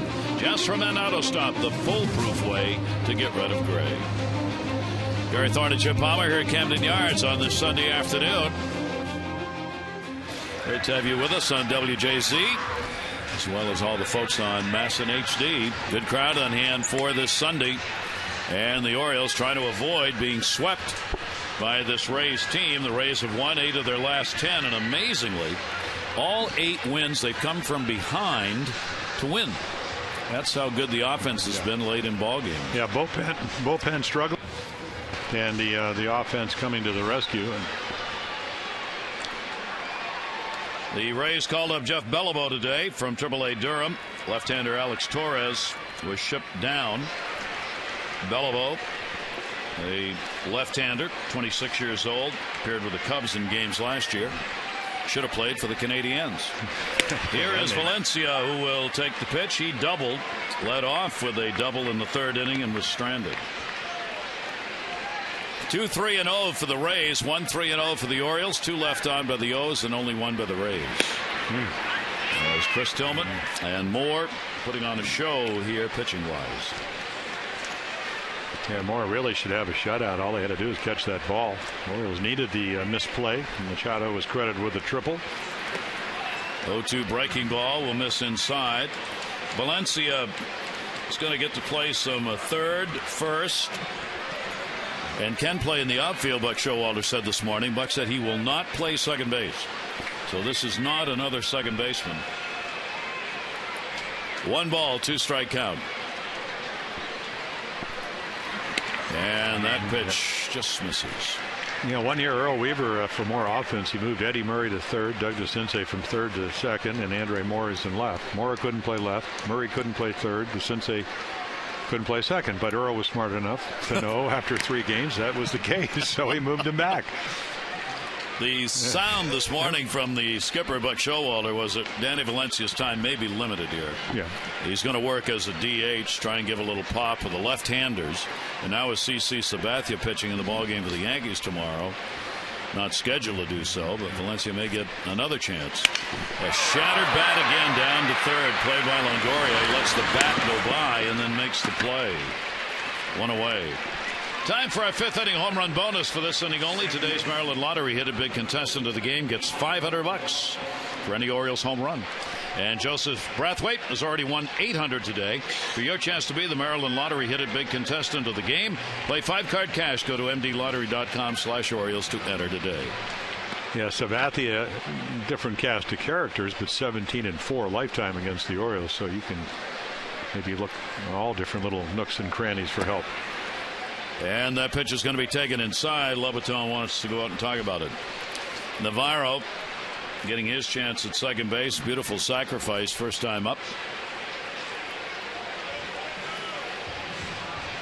Well, you look around this Oriole team, defensively one of the best in baseball. Joe Madden on the left, Jim Hickey on the right, discussing the little trip by Lobaton out to the mound. But you look around the Orioles and they just need somebody. Ryan Flaherty playing very well defensively at second for the Orioles, but the bat just a lot of breaking balls and didn't make that adjustment, so he's gone to AAA to work on that. Yeah, Buck said today, in so many words, it was time to get him out of the spotlight and give him a chance to settle down and get his feet back on the ground. He was hearing boos here in this ballpark on at-bats and, you know, not playing every day. So he really wants him to go down there and play every day, have a chance to just kind of settle things down a little bit, and then the Orioles will see where they are with their second base position. Well, the reality is he was rushed to the big leagues, which is always difficult for young players, and used very well situationally last year. This year, when you play every day against right-handed pitching, you can get exposed in a hurry. 1-2 delivery, that will be foul back. How many times do we hear about players? Well, they're great utility players as long as you don't play them a whole lot. And again, it's the matchups and the situationals, and a little different when you have a hard thrower coming in late in the ball game, which is where we saw Ryan Flaherty use last year, where he didn't have a great changeup or curveball. But when starting pitchers, they usually have 3 or 4 pitches, and they exploited that weakness. 1-2 delivery and a swing and a miss, and Moore will get the strikeout, just his second of the game, and there are 2 down here in the 5th inning. Our Mid-Atlantic Sports Report returns tomorrow, 5 to 6:30. Tom Davis, Dave Johnson, Mel Anton, and Phil Wood. They'll have the Orioles news and notes. The guys are going to take a look back at this weekend against the Rays and go out beyond the Beltway for the biggest headlines from around baseball. The Mid-Atlantic Sports Report tomorrow only on MASN. Here is Chris Snyder. Snyder grounded out his first time up. Moore with no walks and 2 strikeouts. And each team has picked up 3 hits. Chris Tillman has a walk and 4 strikeouts on the other side. Tampa Bay has won 3 in a row on the road. That's the first time they've done that this season. Their road record is 8-12. So they're trying to improve that. One of the Orioles' concerns as they get back into division play is that the Orioles now are just 9-8 against teams in the East. You want to try and pick that up. You got 3 coming up with the Yankees and Toronto after that. 2-0 delivery to Snyder and a swing and a miss on it. You can see the big swing. Career high with Arizona, 16 home runs. A couple of games at Camden Yards. Finds that not too many hitters don't like the confines here at Camden Yards. Very hitter friendly. Especially big guys who can pull the ball. Or you just get it in the air. 2 ball, 1 strike count. Moore will be way up high with it. As we come into this Sunday day of play, the biggest lead in baseball for a division leader belongs to Texas. They've got a 6.5 game lead over Oakland, and they've got more wins on the road than any other team in baseball. 15-10 for Texas on the road. 3-1 delivery on the way and a towering pop-up. Third base side, catcher out, Lobaton called off, and it'll be Longoria putting it away. So another clean inning as he retires the side in order. Tampa Bay leading it 2-1.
Back for the achiever in you.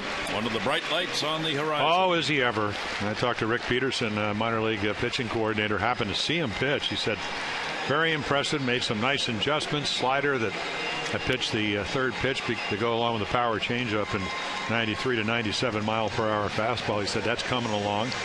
Doesn't have to really use it a whole lot when you're that overpowering. So getting himself in a position where I think they would feel comfortable at some point this year, maybe bringing him up to the big leagues if needed. And that's the big question. Maybe they won't need him. They hope they don't, but the way it's going right now, they probably will. 2-1 ball game as Chris Tillman back out on the mound will face the top of the order, up to 88 on that pitch count. Jennings, RBI double, 1 for 2 in the ball game, and he will take it for a strike. Keep in mind what we were talking about with the Orioles starters. 6 of the last 7 have gone 5 or fewer innings. Ground ball, that will go to short. Hardy will make the play. 1 down in the 6th.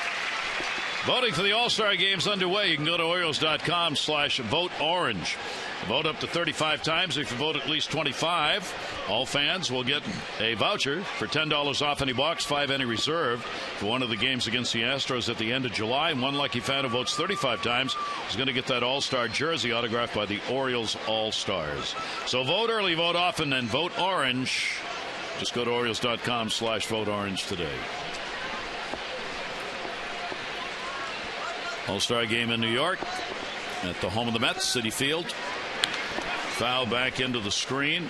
Joyce has popped out and grounded out in this one. Now 4 for 12 in the series with a homer and 5 RBIs. The average up to 241.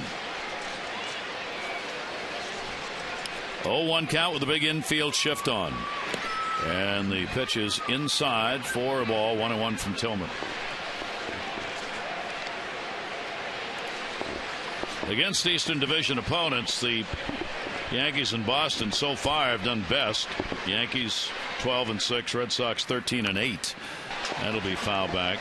Baltimore a game over 500. Tampa Bay's 9-12 against other Eastern teams, and Toronto's really been killed by the East.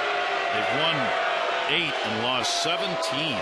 Yeah, that's why they don't mind getting rained out in New York, because hopefully they'll be a better team when they make up that game. And it just seems like all facets of the game for the Jays. Morrow doesn't pitch well yesterday. Reyes out. And a dynamic shortstop that can kind of set up the whole offense for him. That pitch will be taken up high, and a full count on Matt Joyce. 3 balls and 2 strikes. Yeah, trying to get him out with breaking balls and by missing with him, and we saw that with Escobar, who walked and scored, just to stay away from the fastball. And here it is, outside corner. Can you make your pitch? 3-2 delivery, rip foul. And you can see what happens when you don't. Chris Snyder slides to the outside corner. You bring the ball back inside middle, and Matt Joyce is waiting for you. And right there, that little conversation. Now, what do we want to do? The one pitch that he hasn't really thrown very much, but when he threw it a couple times early, it was very effective. As you can see, that pitch count at 96 was the changeup. Hasn't used it a lot today. So this was catcher that hasn't caught you a whole lot. Young pitcher. Okay, we're down by a run. That's the way we want to keep it. And you try to recognize the swing, where that bat head was, and he was right on it. Kadir watching, the Oriole pitching coach. Joyce, real good year against the Orioles, came in hitting .345 against the O's with a couple of home runs.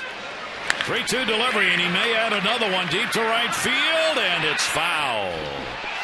No, fair ball. I'm sorry. He got lost in the corner down there. It looked like it was a foul ball, and here comes Buck Showalter.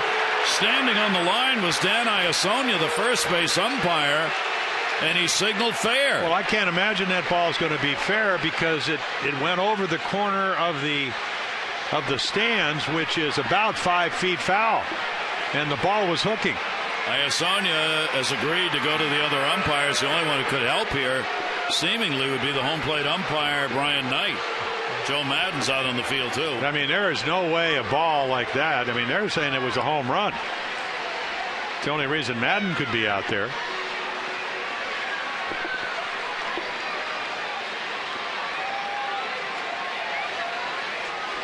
From our vantage point, you take a look, it goes over the corner and it hooks foul into the corner. He's coming back to talk to Joe Madden, which would indicate the call is going to be changed. Yeah, that ball about a foot foul.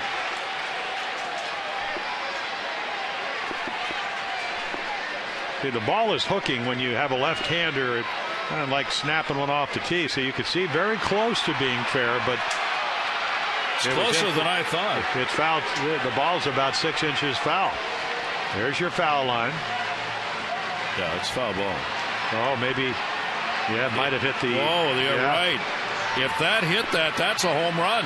Well, if it hits that dark spot that's just above the fence down there, right by the foul pole, there's a black area underneath the foul pole. Well, but did it hit right on the pole, or did it hit to the right of where it looks like it's some I think it hit the metal, Jim. Well, there's a little metal that's in foul territory too, though, Gary. That's if we come back and do it. Now, that's one that's reviewable if the umpires think it may have been a home run. They could go to the video, but I'm not sure the video is going to help because we can't tell looking at it 4 or 5 times here whether it hit that metal. Well, see, but did it hit this metal? That's I guess the point that. Yeah. So. That's a tough one. It certainly looks like they reversed the call based on going to Joe Madden, and now. Of course, Madden may be asking, because his people are running back into the clubhouse now to get some information to him on what he should do here, and they're already signaling to him. You can't have the TVs in the dugout, so you got to have guys running back to see it, and then try and get the news, which Tom Foley just got, their third base coach, and he's walking up to Madden to tell him right now. He's right behind him. So you're not supposed to use the video. See, Foley? See right there. He's tapping him on the shoulder. Foley's telling Madden what they saw. See, Madden said what? And now Madden will say something else to the umpires. Okay, you're just seeing the ball kind of tear him off the pole. Now they've regrouped. Well, now, if you're Buck Showalter, do you want a double or you want him to go review and maybe give him a home run? I think I might go with a double, the one-out double. Well, he's happy that they're going to leave the call as it is, and I don't know what it is, whether it's a foul ball or a double. We don't know that yet. Well, they called it a double.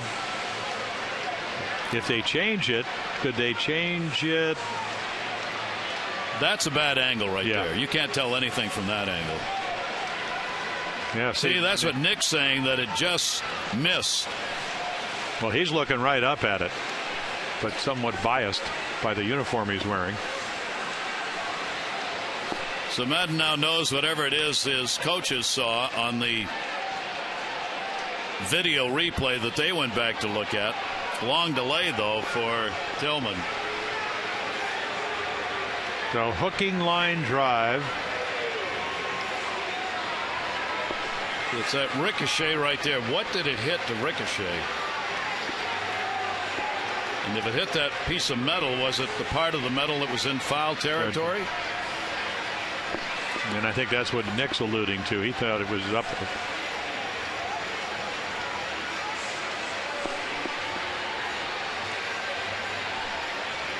Because there is a little piece of that metal, as you see, that is in foul territory. Well, you have the pole that goes up, and then you have I guess it's really the facade of where the flag court starts, and that's a little bit above it, the support for the whole column. The foul pole, of course, is fair.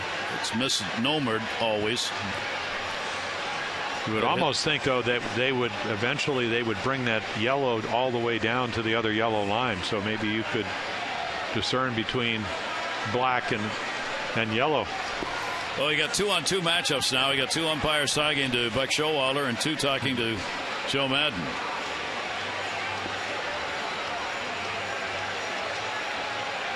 I don't know.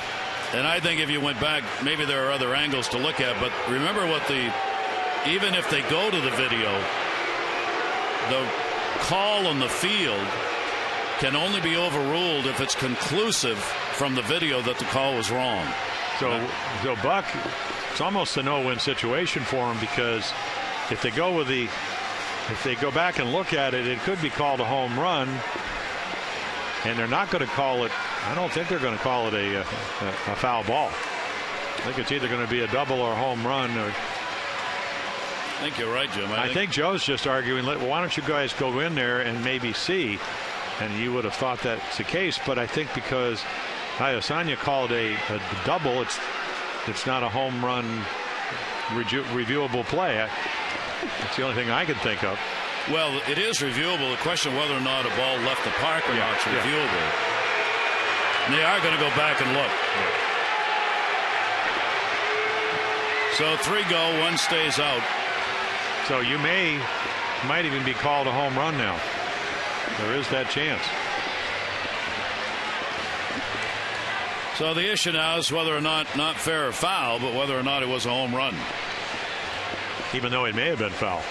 And this is where the standard is so important, that you don't overrule the call on the field unless from the video it was conclusively wrong. And then you have the situation like you had in Cleveland where it was obviously called wrong, and then they went and looked at it and still got it wrong.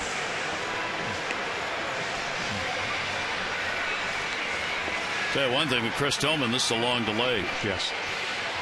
He's been throwing a little bit out there, but well, he's wondering, did I throw a double or did I throw my second home run of the afternoon?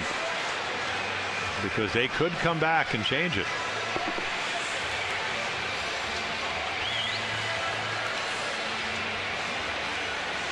And I guess the other part of the ground rules, if the ball, now if it hits the black, is that a double and in play, or is it a home run? Because if it hits the yellow, it's probably a home run. It is. And if it hits the black, that should be colored yellow. If you, like you said, Jim, if you extend that line up through the black, through that black piece of metal, because it's right there. I mean, only in baseball would a ball find a way to get right there. So I guess what we're saying, if you look at that scene right there, what happens, anything above the black is a home run on the foul pole, and anything below is a double.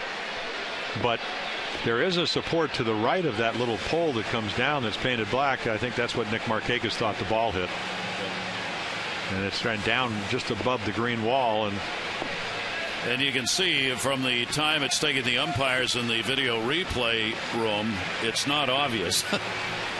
They're still in there. Okay, the Preakness was held yesterday. Place your bets. Here we go. What do you think? I'm going with a double. I'm going with Oxbow. Oxbow, good choice. I'm going to pick him. Hindsight's always great.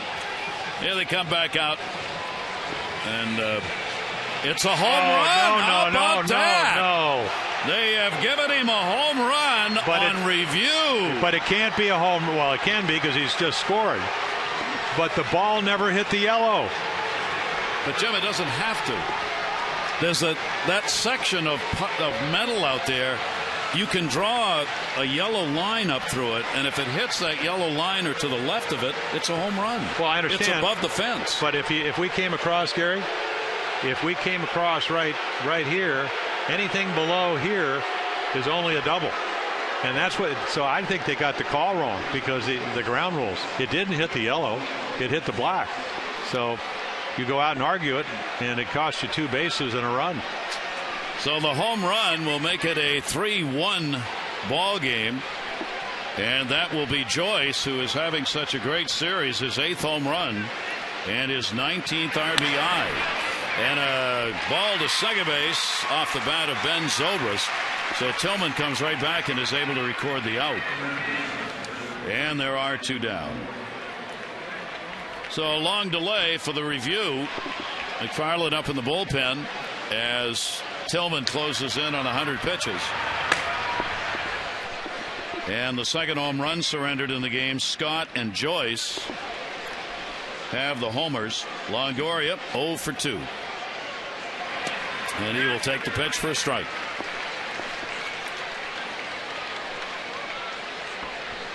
Evan Longoria with a .329 and 9 home runs and a 12-game hit streak coming in. Trying to extend it to a career high 13 in this game. And there'll be lots of look backs at that ball and where it hit and where it didn't hit. Down that right field line. And you can bet teammates and probably Buck Showalter will be having a conversation with Nick Markakis as soon as he gets in when the inning's done, because he was closest to it. Well, he said it was foul. You think he'd say it was fair? No. Good. Foul back into the screen. It's that Oriole uniform bias. I hope so. I just don't, though. It didn't look definitively that it hit anything yellow, and if it didn't, it should have been a double. which Buck Showalter didn't want that either. So it turned out to be an extra 2 bases and a home run.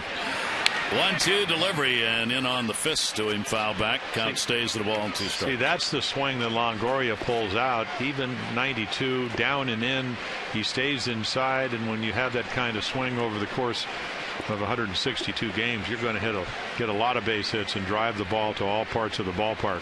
1-2 delivery, and that's going to go through the shift for a base hit. So a new career high for Longoria, 13-game hit streak as he picks up the 2-out single here in the 6th inning.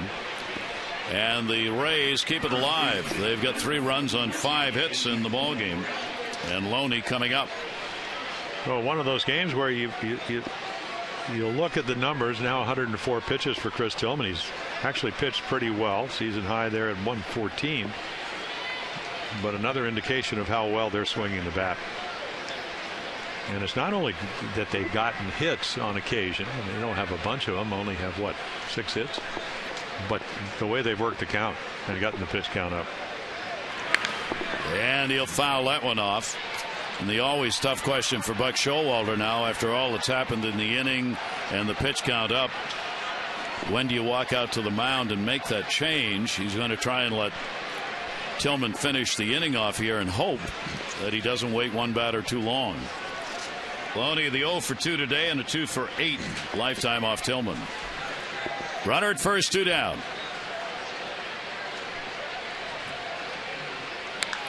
Wow. There you go. Another cutter. I think what you do, Gary, is you trust your pitcher, and this is a game where Tillman's pitched pretty well. Scoreboard indicates he's still behind, and you got to trust him. And if he's not able to get Loney out, who, of course, James came in hitting 359, that's when you go lefty versus lefty with McFarland up with Scott on deck, even though Luke's hitting 421 against lefties, which is another indication of how well this offense has been in gear. Tough calls. Yeah. 0-2 count, and that will be fouled off the other way. This is the best road hitter in the American League at the moment. He's hitting 422 in road games coming into today's play. Loney #1 in that department. Boy, what a great start for him. Yeah, against lefties over 400. We got a number the other day. He was 22 for 53, 446. When he pulls the ball, we know he can hit the ball all over the ballpark. That started back in April against the Orioles when he went 3 for 3. Longoria's at first, the 0-2 delivery, and Tillman will miss outside with it. And it will go to a ball and 2 strikes. He's just, in fact, this whole team is just doing what good hitting teams do. They work the count. They make you make quality pitches. When you make some quality pitches, you get them out. And if you don't, they're going to wallop it somewhere. And the good teams even hit good pitches on occasions. Here's the 1-2 delivery to him, and that will be inside. So Tillman takes the count even. 2 balls and 2 strikes on Loney. 3 runs on 5 hits for the Rays, a run on 3 hits for the Orioles. 2 home runs for the Rays, Joyce and Scott. Other RBI came from a Jennings double. In the 3rd inning, the Orioles have the Jones RBI base hit. Throw over, Longoria back to the bag. Bigger picture, Orioles are trying to avoid a sweep and a 5-game losing streak. Tampa Bay trying to pick up 3 here against the O's on the road. 2-2 delivery on the way, and that's going to go down the line and foul. The fans, of course, hollering, fair, fair.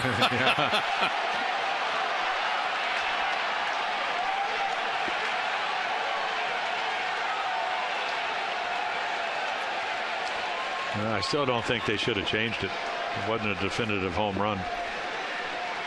They're making up for that call in Cleveland. If you make a wrong call, they ain't going to make up for the call in Cleveland. No, it isn't. 2 ball, 2 strike count. 2 down here. Reach for it. 3rd. Machado's got to come way over. Make a running throw, and he gets him. Perfect circling as Machado was pulled over towards short. A run on 2 hits, no errors. 1 left on base. Tampa Bay leads it 3-1.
Machado and Jones, you see the numbers they have this season going against the fastball.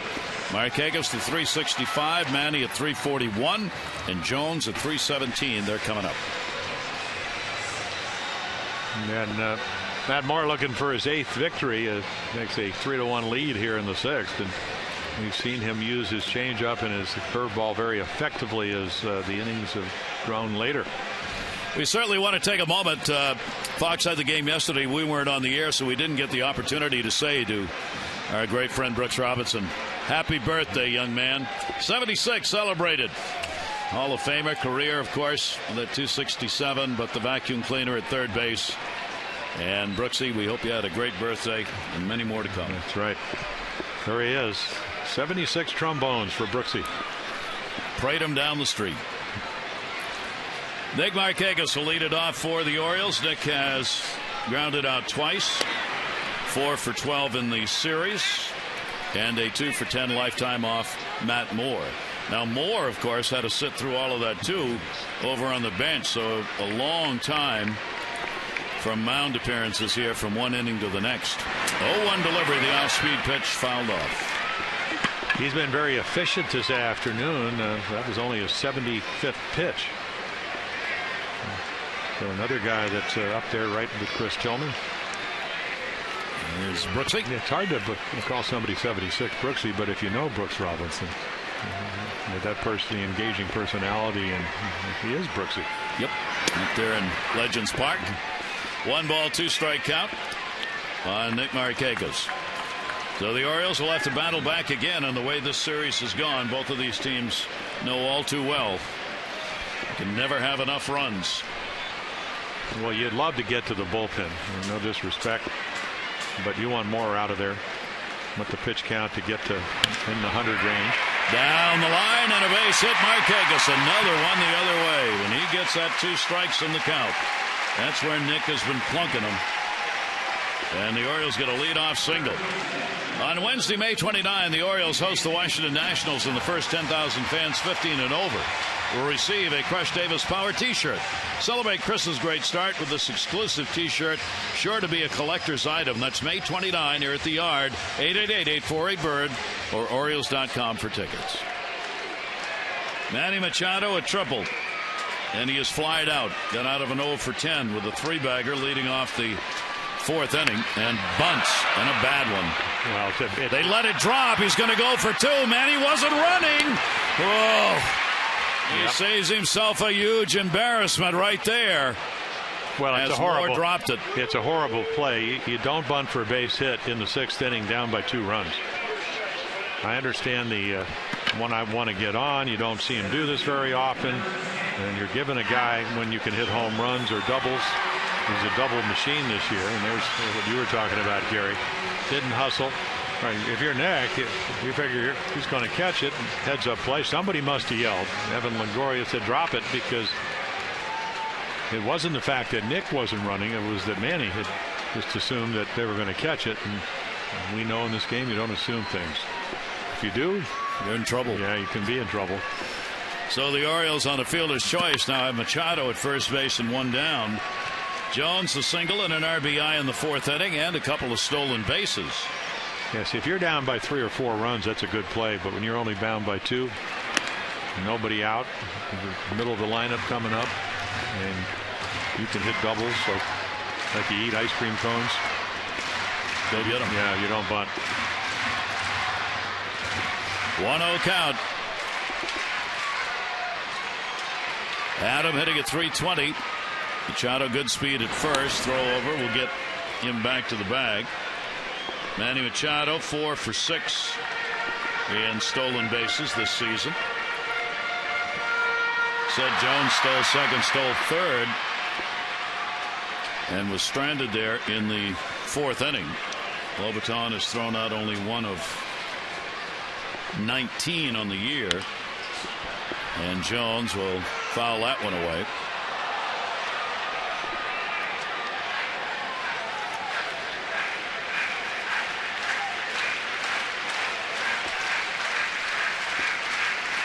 Adam is now hit in 4 consecutive ball games, so he starts another streak. Well, he had a changeup for a home run yesterday, his sixth, second of the month of May. 1-1 delivery in the dirt. Yeah, the one thing that Matt Moore has not done that he's done in his last 6 starts is throw the home run ball. And that's why you don't run Machado with the next 2 hitters up.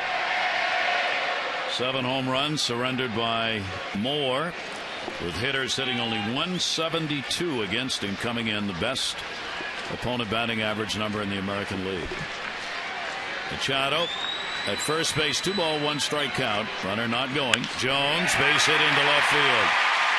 So Adams got a 2 for 3, and he's now 7 for 15 lifetime off Moore. Well, he's gotten curveballs the last 2 times, and they're almost duplicates. They both stay up in the middle of the plate, and he both hits them very sharply. It's a hitter's count, 2-1. It's, I guess, a fastball count, but the curveball up right to the bat head. You're trying to hit the back of the ball. Pitcher's trying to get you out in front, off balance, and Adams stays right through that. So now the Orioles down by 2. 5 hits. And Chris Davis up 0 for 2. Chris with an 8-game hit streak. The shift is on, and a swing and a miss on the pitch down and in. Davis has grounded out and struck out. Chris continues among the league leaders, moving into the 10 spot with batting average of .322, tied for first in homers, second in RBIs, tied for fourth in doubles. 0-1 delivery. And that ball hit in the air to right field, going over Joyce. He'll make the catch. Runners were headed to second and third. They will get back. Davis retired. Yeah, hit it well, but Joyce, a nice running play. Well, a lot of teams will play Chris Davis a little more straight away. They play him to pull a little bit, and that's exactly where he hits it. Otherwise, it might have gotten by Matt Joyce to the wall. So that will leave it up to Steve Pearce. Pearce has flied out to left field twice in the ball game. Orioles have only been able to pick up the 1 hit today with a runner in scoring position. Jones is singled after the Manny Machado triple. Otherwise, Moore's been able to do what he's done all year, and that's shut teams down. He throws to second, and Zobrist like, whoa. Yep. Zobrist was not over on the bag, obviously. Well, I like it. He threw to first when Machado was at first, even though you had a home run guy at the plate. He throws to second when you have a guy that hits home runs, led the Orioles in home runs in spring training. That's what you like to see if with a young pitcher, maybe not focusing on the guy who needs to get out. Strike taken on the outside corner. Pierce playing in left today. Yeah, you hope that maybe he'll get a little distracted. Doesn't appear, though, when you look at his numbers, that's been the case very often this year. Coming in 7-0. 0-1. Pierce, a ground ball will go to short. They got a force at second, and that's where they go. Escobar to Zobrist. No runs, 2 hits, no errors, and 2 are left on base. Tampa Bay leads.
trying to sweep the Orioles. They after the leadoff walk, Escobar will score the first run, and then Adam Jones, the Orioles will come back, tie it up 1-1.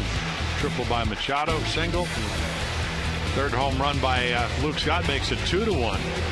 And then the controversial double home run foul balls. Umpires would do all kinds of talking and looking and come back and call it a home run for the third run for the Rays. Machado with a triple. Moore trying to win his 8th straight this year. And then Tillman is out of the ball game, but pitched very well. The Scott home run, the leadoff walk, and then the controversial Joyce home run. All right, Geico game highlights. Geico saving people money on more than just car insurance. So T.J. McFarland comes on, last pitched against San Diego. A couple of innings on the afternoon ball game on Wednesday. Rule 5 player that's been very good. 1 or less runs, 7 out of his 9 starts. So a young left-hander. One number that and maybe this is the fact that he was a starting pitcher. Not your typical lefty, because the left-handers, and Scott's one of them, hitting over 300 coming into today's game. So McFarland comes to the Joyce the other. Scott 1 for 2. The designated hitter. McFarland in his second game against Tampa Bay this year. He's worked 2 1/3 innings, given up 2 runs on 4 hits in the previous game out of the bullpen. Yeah, Luke doing exactly what DHs are supposed to do. Drive the ball. You're talking about how DHs have kind of true DHs have disappeared from the game. A lot of players picking up the role for different teams now. David Ortiz certainly probably the preeminent pure DHer. Travis Hafner with the Yankees, and Luke Scott with Tampa Bay. I mean, that's what Luke is now. Luke doesn't go out into the field and play. He can if needed, but he's really turned into a full-time DH. Well, that's hurt his shoulder, ran into the wall here. And in Baltimore, their DH is, of course, Luke just coming back, as you mentioned, from the cat. Yeah. He thought that ball was inside, little breaking ball that he. And this could be from yesterday. On the first pitch, his third time up. And the ball looked like it did get the corner. Chris Snyder sitting away, so he's got to reach across back over the plate. But who was sitting right there? Brian Knight, and he calls it a strike. But their DH is 180 with 5 home runs. The Orioles, the DH is only hitting 160 to this point of the year. So McFarland gets the out here in the 7th inning. 3-5-0 for the Rays, 1-5-0 for the Orioles. O's have left 4, Rays have left 2. No errors in the ball game. Kelly Johnson is flied out, grounded out. Johnson will take that one to first for a base hit. Davis gave it the dive but couldn't get to it. So the 5th hit of this series, and Kelly Johnson a 1-out single. With active membership reaching record levels, the Junior Orioles Dugout Club will be on sale for a limited time. Kids 14 and under. A ticket to 6 games starting July 8th. Hat, backpack, and more, only $15. Family and friends get tickets starting as low as $6 and a chance to upgrade. Just go to Orioles.com/Dugout Club and join the kids. Well, there are a lot of kids here today. Little League Day, they paraded around the field before the game. Always a great thrill for the kids and for the parents. Here's Lobatown, and he will foul it off. Lobatown, the switch hitter, has struck out twice today. Tillman, 2 of the 4 strikeouts he had came against Lobatown. Both called. Yeah, switch hitter, so he loves hitting this way. About 106 points coming in higher, hitting left-handed. Of course, his job is to get hits when you can, and then more, which he's done. 0-1 the count on him. Johnson at first base, and virtually right there in the bag. Yankee game rained out today. CC Sabathia moves up into the starting role. He was going to start today. Instead, he starts against the Orioles tomorrow. First of 3. Tomorrow night, 7:05 first pitch, 6:30 O's extra as the Yankees come to town. Again, the throw over, and again, not very far off the bag.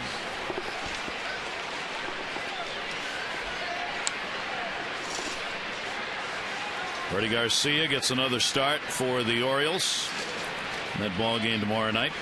Miguel Gonzalez scheduled back on Tuesday, not official yet. Phil Hughes will probably pitch that one, and then Hamill and Kuroda in the third game. All of those are 7:05 first pitch games, Monday, Tuesday, Wednesday.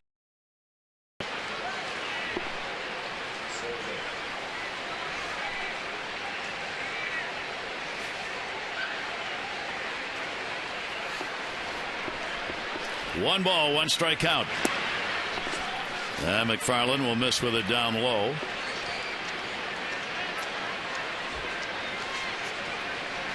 Count goes to 2-1. Overcast all day after drizzle much of yesterday, last night, even into the morning, but we've had none of that for the ball game, and it was warm. It is warm, 74 when we started. That goes to second base. Navarro. Whoa! And everybody's safe.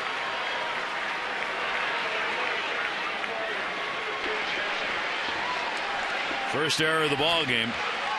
Yeah, good pitch, bad result, and doesn't play a lot of second, and you can tell it was the right play. It in the familiarity of playing other positions, and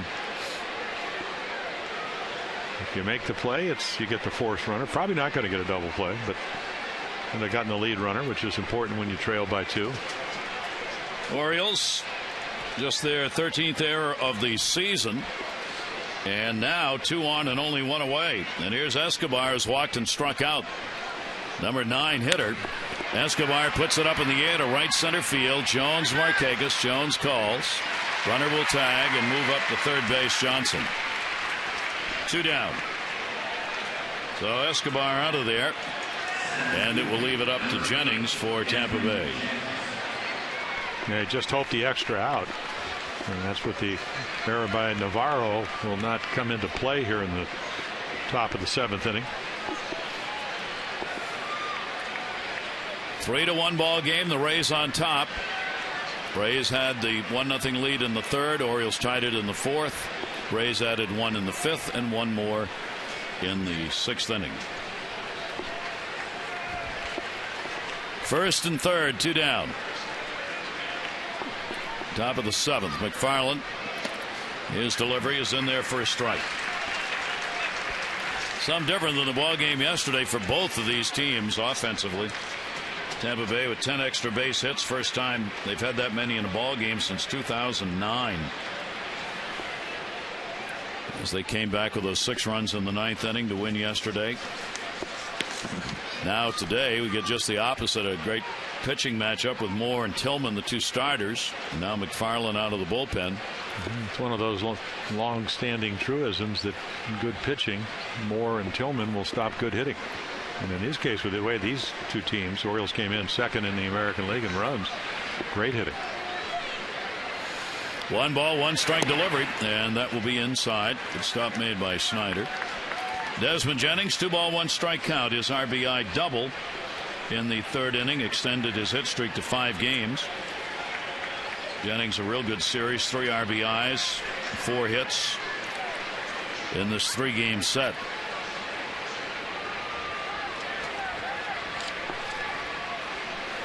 The 2-1 delivery on the way. McFarland buries that one in on him. Yeah, Jennings, as we mentioned, a young guy, a little over aggressive there, swung at a ball. Gets TJ back into the account, otherwise it's 3-1. And one other thing about TJ McFarland, not overpowering, 87, 89, good movement, change up, he'll throw in any count. You would think that would probably be the pitch here. 2 ball, 2 strike count, 1st and 3rd. Big out needed. Any runs here would be really important. Well, Chris Snyder went through the entire repertoire of signals. Gave him the breaking ball, gave him the fastball in, gave him the changeup, gave him the sinker away, and he shook them all off. You go, do you have a pitch that I don't know about? Let me go out and ask. Meanwhile, Rick Adair's going, I sure hope they come to a meeting of the mind here. 2 ball, 2 strike count, and 2 down. I tell you what, I like the way Chris Snyder presents the target, calls the ball. Big guy, but he moves well. Look at the glove. Fouled it off. How about Rick Dempsey did that little tutorial in the pregame today about I threw to him, and I didn't know he did all those things. It was great.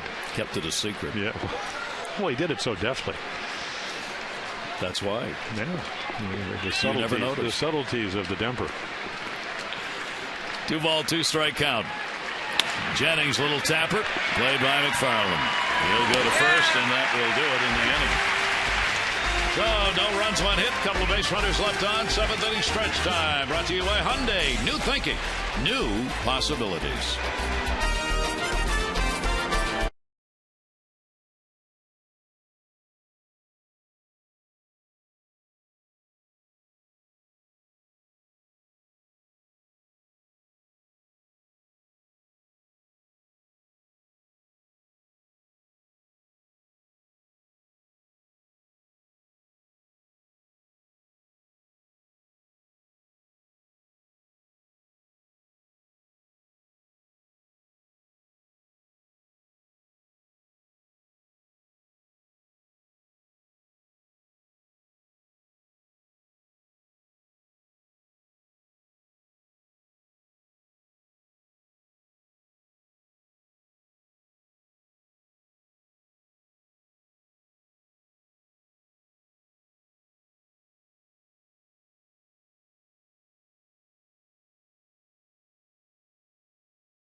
It will be game 1 of the 3-game series against the Yankees. Freddie Garcia for the Orioles on the mound against the Yankees. CC Sabathia.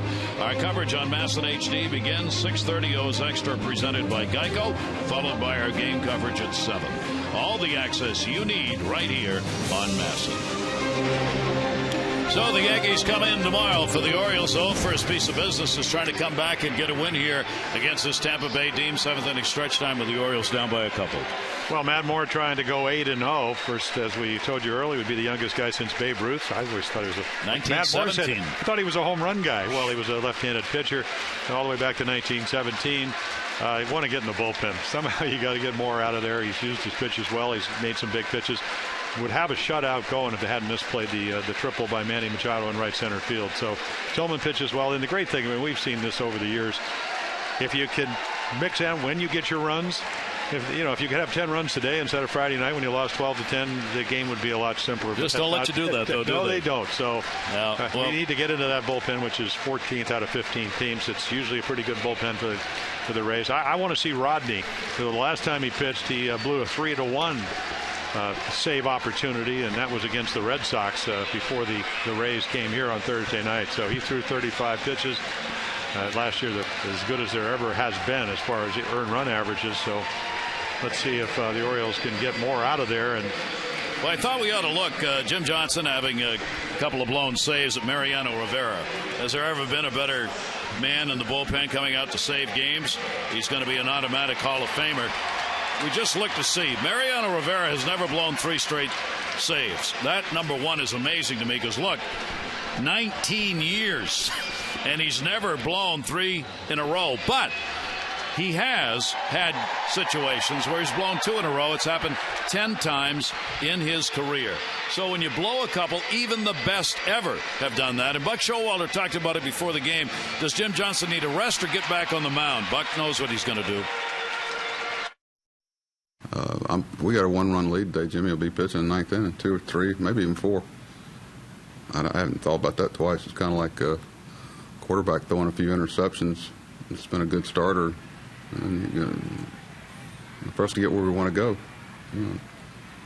one of, if not the best in the game. No question in Buck's mind about that. And Jimmy's ready if the Orioles can mount a comeback here. find a way to get the lead in this game. Well, he gave up 12 runs in 5 1/3 innings last year, ended up with 51 saves. So it's not like it hasn't happened before. The one thing about Jim Johnson, if you know him, number one, you can just look at the body language when he doesn't do well. He doesn't like that. No. So, and the other part of the equation is you have to give Tampa Bay and San Diego some credit. Yeah. They had some nice at bats. That's baseball.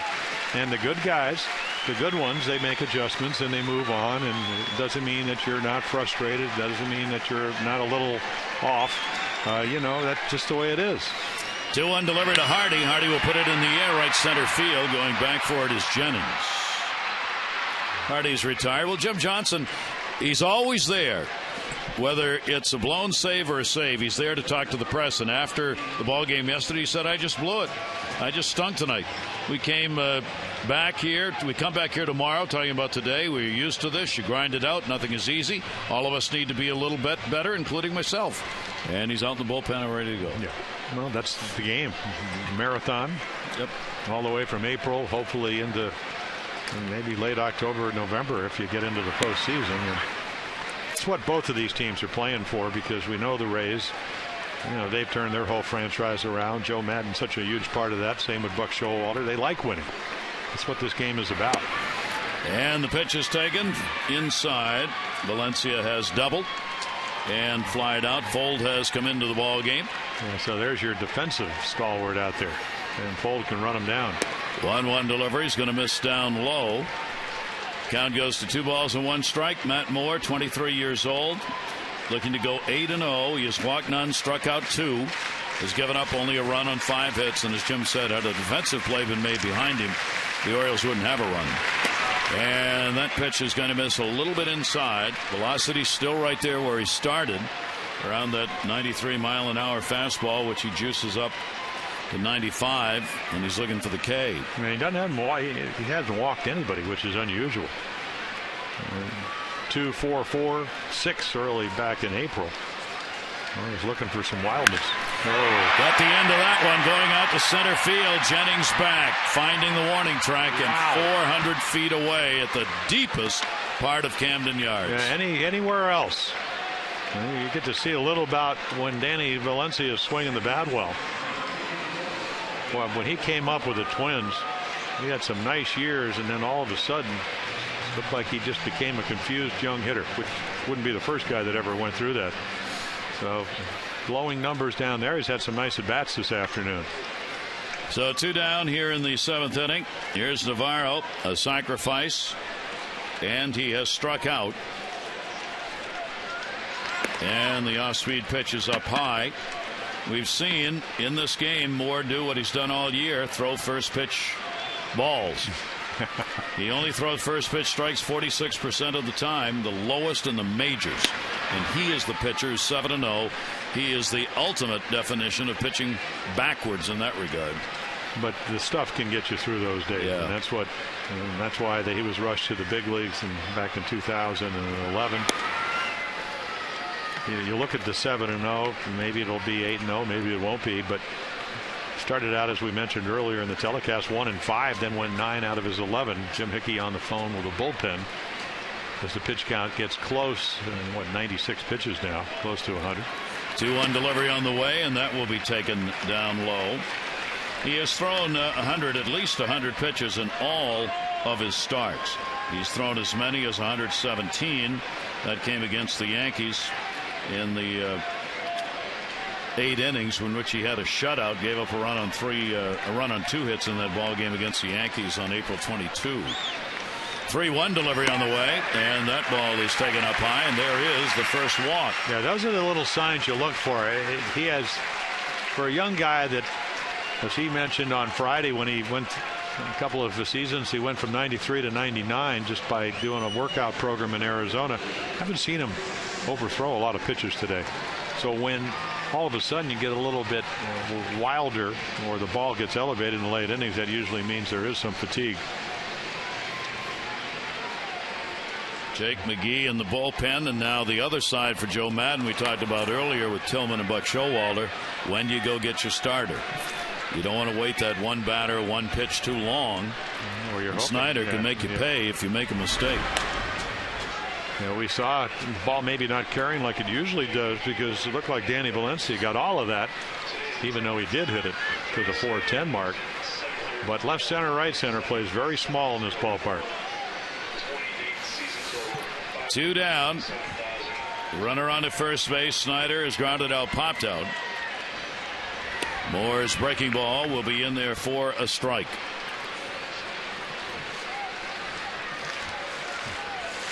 I don't know who calls the pitches. I don't know if it's Jose Lobaton. I don't know if they come from the bench, but they've really mixed up their pitches today. He did what he wanted to do in the early innings. Got through efficiently, getting outs in a hurry, and then gave himself some room to use on his secondary pitches, if there is such a thing with him. It's almost everything he throws is a primary pitch. 0-2. Yeah, well, there the pitch number is only the 4th inning, and that was the inning that the ball was misplayed, and that was a leadoff triple. And Joyce was going to snare it, and Jennings kind of interfered. Ball went by them for the triple, and then Adam Jones would get him in, so the pitch count went up. Well, this is the way you pitch late in the ball game. Use all your pitches. If you're in touch with your windup, you can stay out of the middle of the plate, change speeds. Matt Moore's done that this afternoon. And that will be fouled off.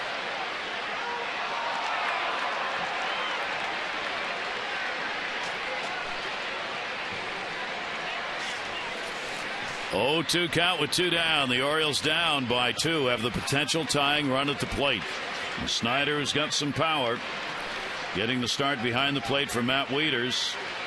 3rd time Snyder's had the start, and he's batting 9th in the lineup. Infield playing him to pull, and a foul back. Now Matt Wieters, along with Adam Jones, had the 2 best numbers against Matt Moore lifetime. So why would Wieters not DH? But Showalter talked about that before the game, and while he wouldn't answer it specifically, he said there are other things going on, so Matt should rest. Well, you could see him not really resting because he'd rather be playing, but if he did have a little bit of a nagging injury or whatever, Buck Showalter says the last thing we want to have happen is the other team know about that. I thought yesterday in the game, watching it, that on a couple of at-bats, Matt was going to his lower back a little bit. Well, you go back and look at the last 2 games, not to mention that he catches just about every day. They have been extraordinarily long games. Yep. A lot of stuff going on. Your pitching staff's given up 22 runs. I'm not blaming him. It's just It's been really long ball games.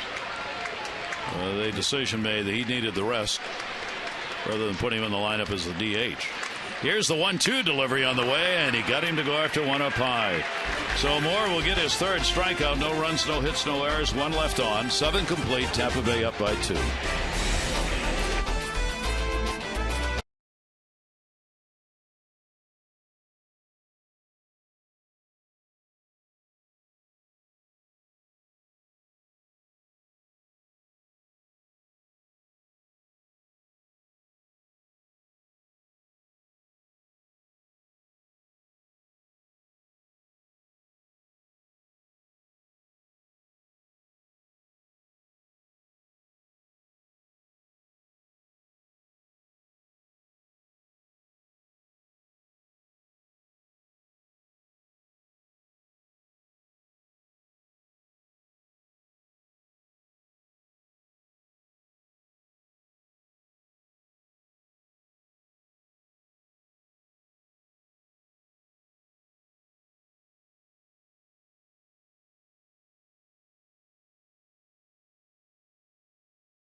New possibilities. This is Joyce in the 6th inning. The question call. Yep. Well, fair, foul, double, homer.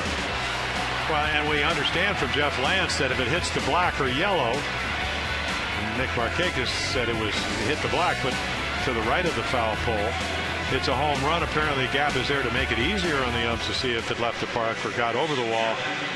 But again, why wouldn't you just bring this right over here, come down here, which I'm sure Buck's going to be out there. Buck Showalter will be out there with a hammer, a board, and some green paint. And get a little bit of help from Nicole Sherry, and then all of a sudden things will be. It's a dip in the wall is what it amounts to. I mean, the wall is a little shorter for that, 2 feet? So if it hits that black metal, that is a home run. And it, as Jim says, it is lower than the wall you see to the immediate left. And I'm sure that's part of the ground rule here. And that's why Buck, once he thought the ball was foul, that's why he went out and argued. They said it was fair, and the ground rule must say that even if it hits that black, not the yellow, it's a home run. Because he didn't say anything after they came back and said the ball was actually fair. I think Nick thought it would hit to the right of where that lower little pole is, therefore being black or being foul. And apparently the umpires didn't see it that way. And the call was a double on the field, so the review was, did the ball actually leave the park for a home run? The answer was yes. Here's Joyce, and the pitch, he did go around on it.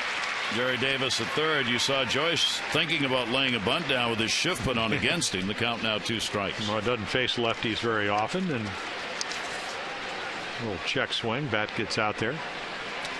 Joyce hitting 59 against left-handers, coming in 1 for 17. 0-2 delivery by McFarland, and that's why he doesn't face many left-handers. That's the real Mendoza line. Yes. Good sinker. It's the number that T.J. McFarland wants to work at. Little sinker out of the zone, get ahead. Make a guy that doesn't play a lot against lefties. Of course, he's made up for it against right-handed pitching in this series. These 5 RBIs yesterday and the home run today. That will bring up Zobrist. Zobrist, the switch hitter. A single, 1 for 3 in the ball game. 5 for 12 in the series. Zobrist with a big cut for Ben Zobrist. About 264 off righties, 247 off lefties. All 3 of his home runs have come against left-handers. And he fouls it off the other way. Yeah, wait till he gets hot. It's really amazing. We talked about it earlier, is the fact that Tampa Bay's got a chance to sweep this 3-game series without big production from Longoria and Loney. 2 big hitters coming into this. But everybody else, not that they haven't contributed, they have. But it's been others who've done the real heavy lifting in this series so far. 1-2 count. Well, you get Kelly Johnson. We talked about his ability to hit home runs. He hits 15 of them last year for Toronto. He homered off Jim Johnson to kind of get it going with 1 out with a 6-4 lead yesterday, and then they would come back and score 6 runs in the ninth. 1-2 delivery on the way, will be taken outside. The Rays have had sweeps twice this year. They swept Oakland in April in a 3-game series, and they swept San Diego at home in a 3-game series. The Orioles were swept by San Diego in that short 2-game set, and Tampa Bay is trying to sweep this 3-game set.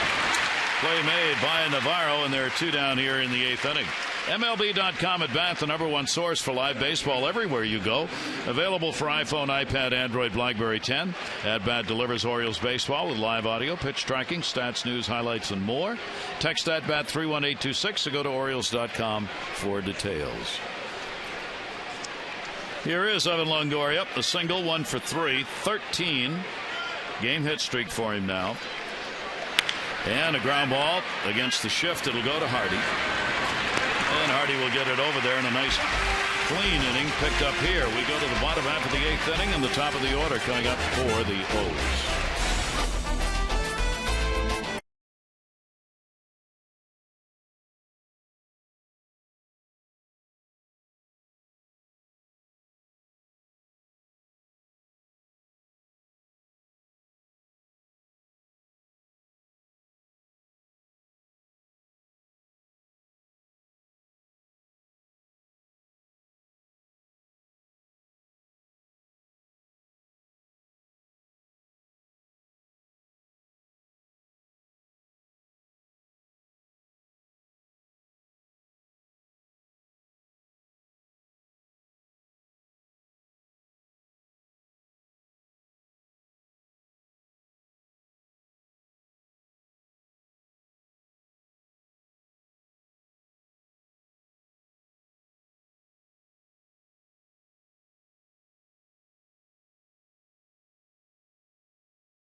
For this one, Manny Machado's added a triple in this ball game and a run scored. Adam Jones, 2 singles and the lone RBI.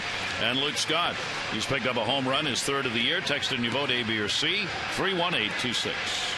Matt Moore is out of the ball game, the starter, with a chance to go 8-0. Not even on our list of MVPs or most valuable whatever.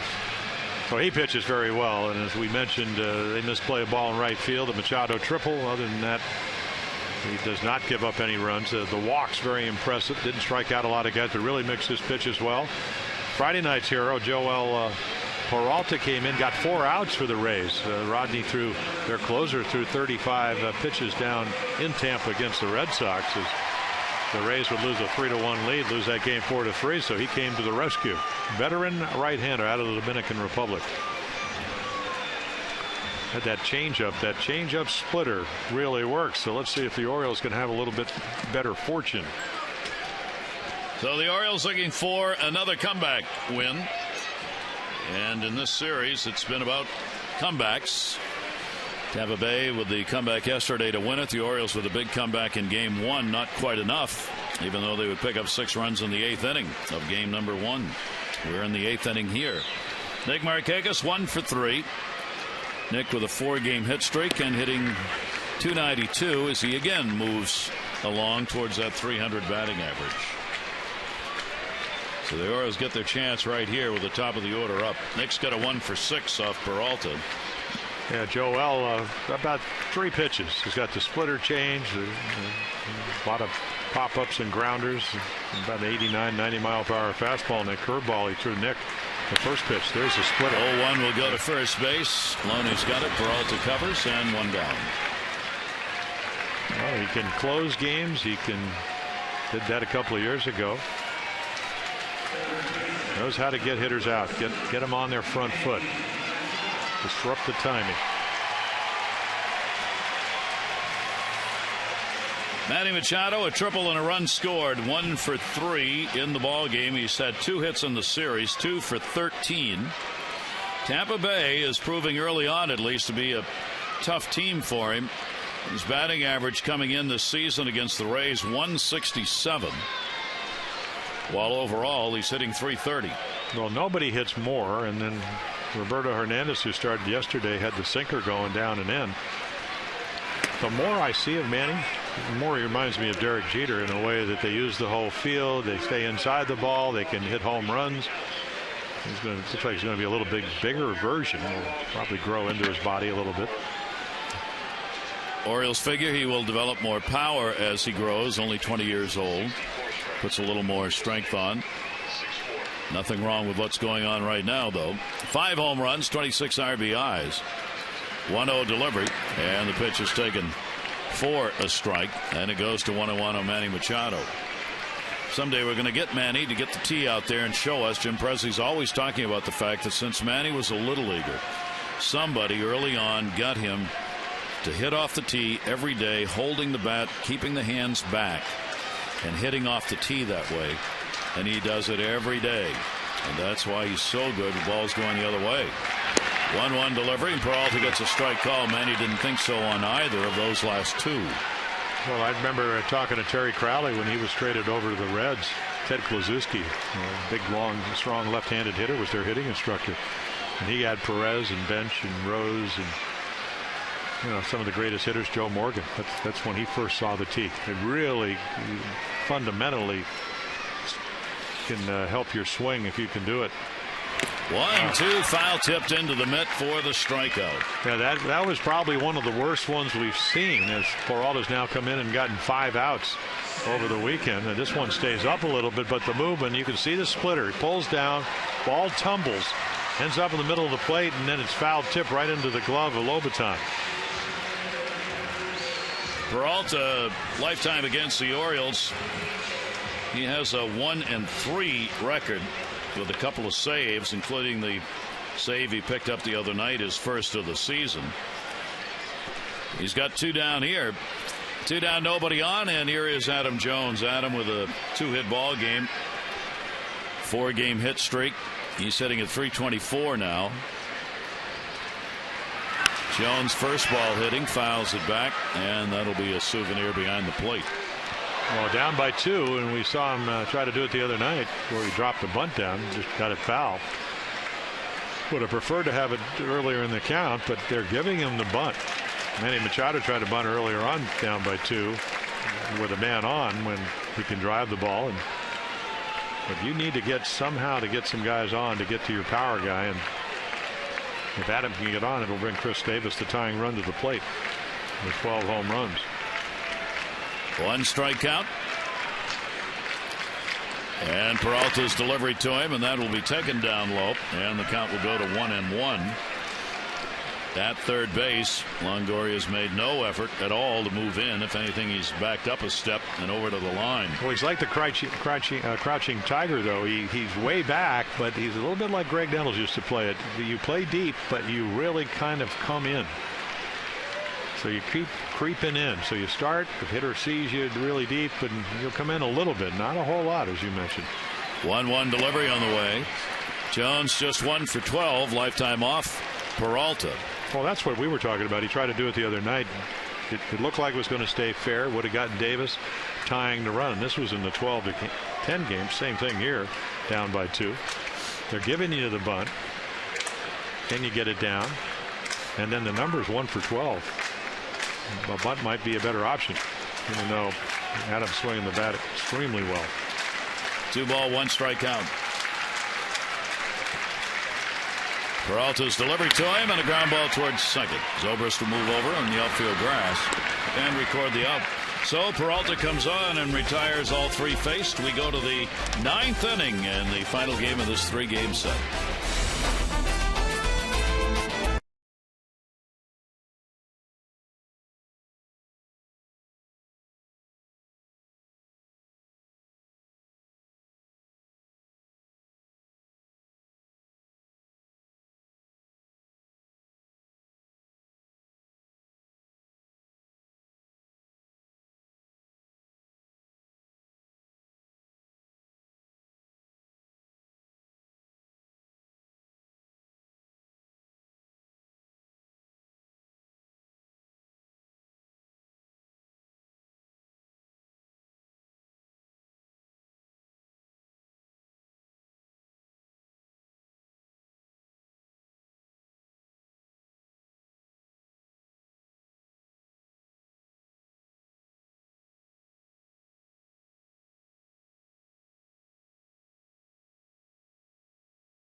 Baseball on Masson is brought to you by Southwest Airlines. Find our fares online only at southwest.com.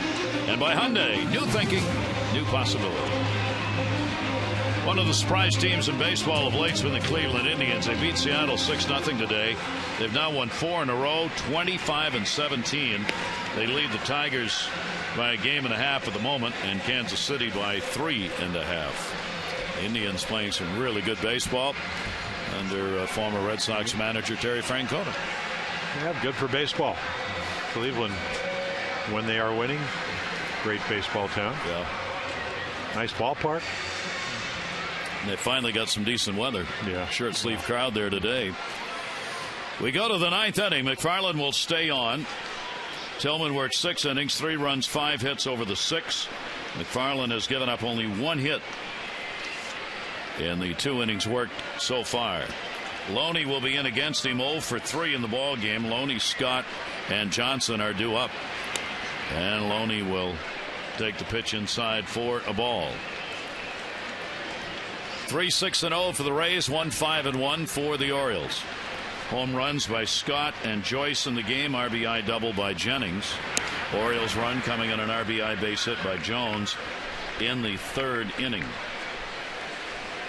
closer, Fernando Rodney, getting ready. Well, that's what they hope he will be. He hit 100 the other night. A little trouble commanding it and walked the bases loaded. That's going to be a base hit down the line. Pierce over to get it, making the turn Loney, and he'll hold him to a single as Pierce gets it back in. Long single by Loney to lead off the 9th inning. Updating you on the voting with the AT&T Player of the Game. Adam Jones on top so far. Still time to have your voice heard. A, B, or C. 31826. Results on the O's Extra postgame show.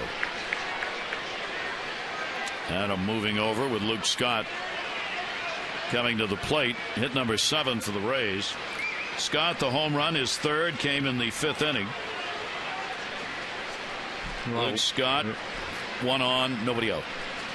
And they're trying to add some runs here. Scott has now picked up 54 home runs in this ballpark in 248 games.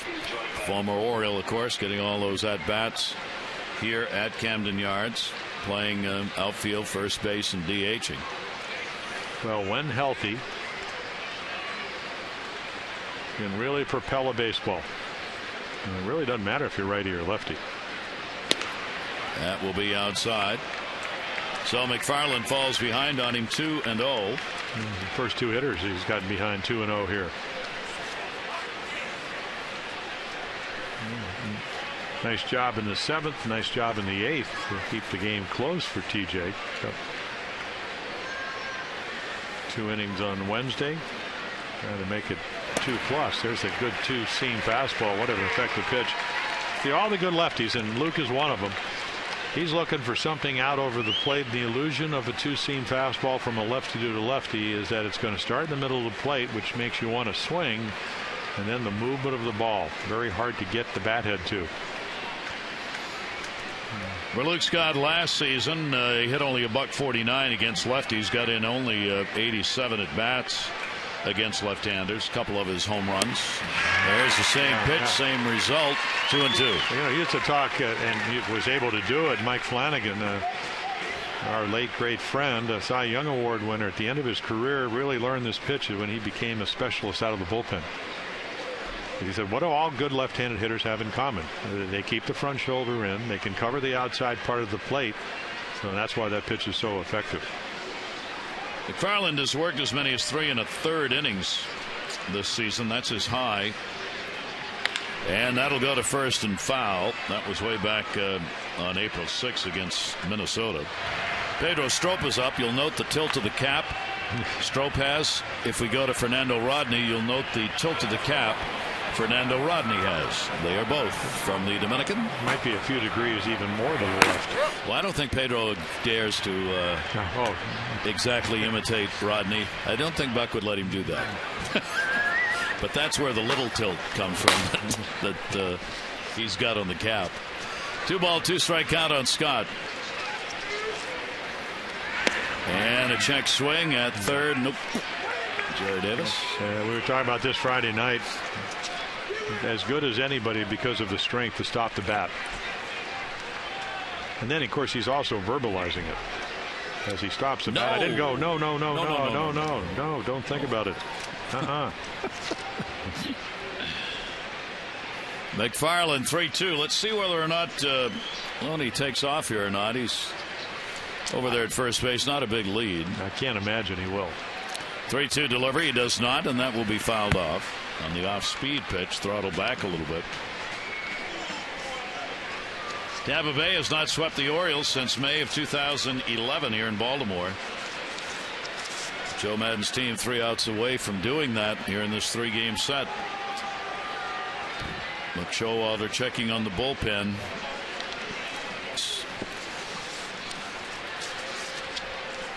Three and 2. McFarland delivers, and a towering fly ball right field. Markakis throw will come into second base. Scott is retired, 1 down. This telewrited, that's a good one. Copyrighted telecast presented by authority of the Orioles, may not be reproduced or retransmitted in any form, and the accounts and descriptions of this game, particularly the first sentence of this thing, may not be disseminated without the express written consent of the Orioles. Huh? Adam Jones helping out there. We never talk about that, but on an out play at first, runner was tagging up. Markakis is coming over. He can't see the runner. So Jones gets over there next to him. He's watching back, and he's hollering at Nick. He's tagging. So Nick hurries the throw in. If the runner's halfway and going back, Nick doesn't have to hustle it so much. That's just a little help in the outfield. Yeah, and then if you're a base runner like James Loney, even though you don't have great speed, you tag up on the routine ball. Or otherwise you just go halfway. Here is Sam Fuld getting his first at bat in the game. He came on to play in left field for Kelly Johnson, who had a 1 for 3.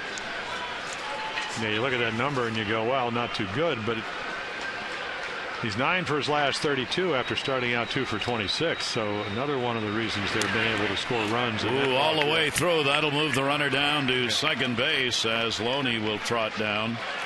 Well, that is just a good sinker that just the bottom drops out. Certainly catchable. Of course, Snyder doesn't catch it. I mean, the glove's in position. The ball just sinks under the glove right through the legs. Didn't bounce. Didn't come close to bouncing. So there it is. It's sinking. And doesn't quite get the glove down. And I think what he wanted to do is try to keep the glove in the strike zone. Got underneath it. So a runner in scoring position. Fuld with a 1-1 count, now 1-2 with one down, and obviously a very big potential run out there at second base. Lobaton, the catcher, waiting on deck. The Orioles not holding Loney close, not wanting to give Fuld any more room in the infield with his speed. Here's the 1-2 delivery to him, and he'll take it, and a 2-2 count from McFarland. McFarland is now thrown over 40 pitches. Boy, he's kept the ball down nicely. One of his strengths. There it is, 26 strikes, 15 balls. Fuld with a 2-2 count. Outfield cheating in a couple of steps, and the pitch will be taken inside. So McFarland takes the count, 3-2 with one away.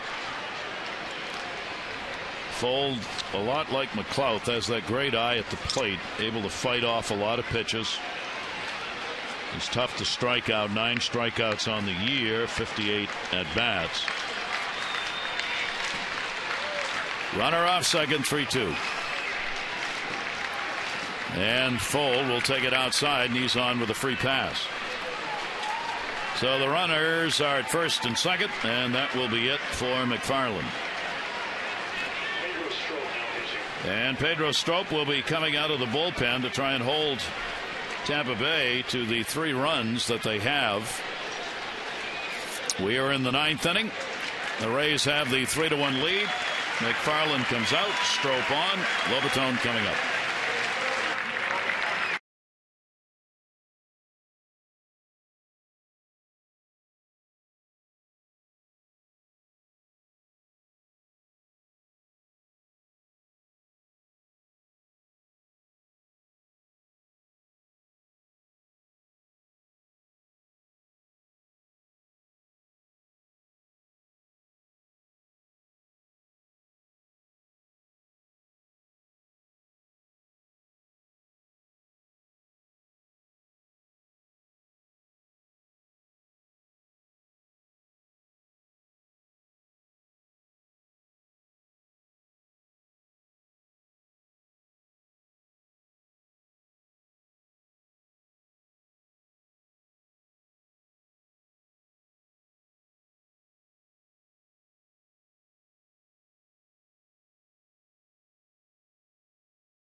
20th time. Inflated numbers because of some bad innings early on. A couple of them back in April against the Rays. Only one earned run in his last 12 appearances. So all of a sudden, getting back to the way he was in the World Baseball Classic, the way he was the first 4.5 months of last season. Struggled down the stretch till the playoffs. Great stuff. Great command, and pretty much for him. And of course, the reason you bring him in, a lot of innings this week for TBA McFarland. Also, Lobaton doesn't match up as well against right-handed pitching. Take your chances if you're Buck Showalter. Over the last 12 games for Pedro Strop, a .84 ERA, and opponents have done nothing off him at the plate, hitting just .091. See if he can continue that here. Lobaton, 2 strikeouts, and he has reached on an error. 1 down, 2 on. Against Tampa Bay, those early numbers resulting in the inflated ERA. Pedro Strop, this is the 4th game he's appeared in the previous 3. 6 runs, 6 hits, and 2 home runs by Tampa Bay batters, hitting .429 against him this year. 1-0 delivery, and Lobaton fouls it back.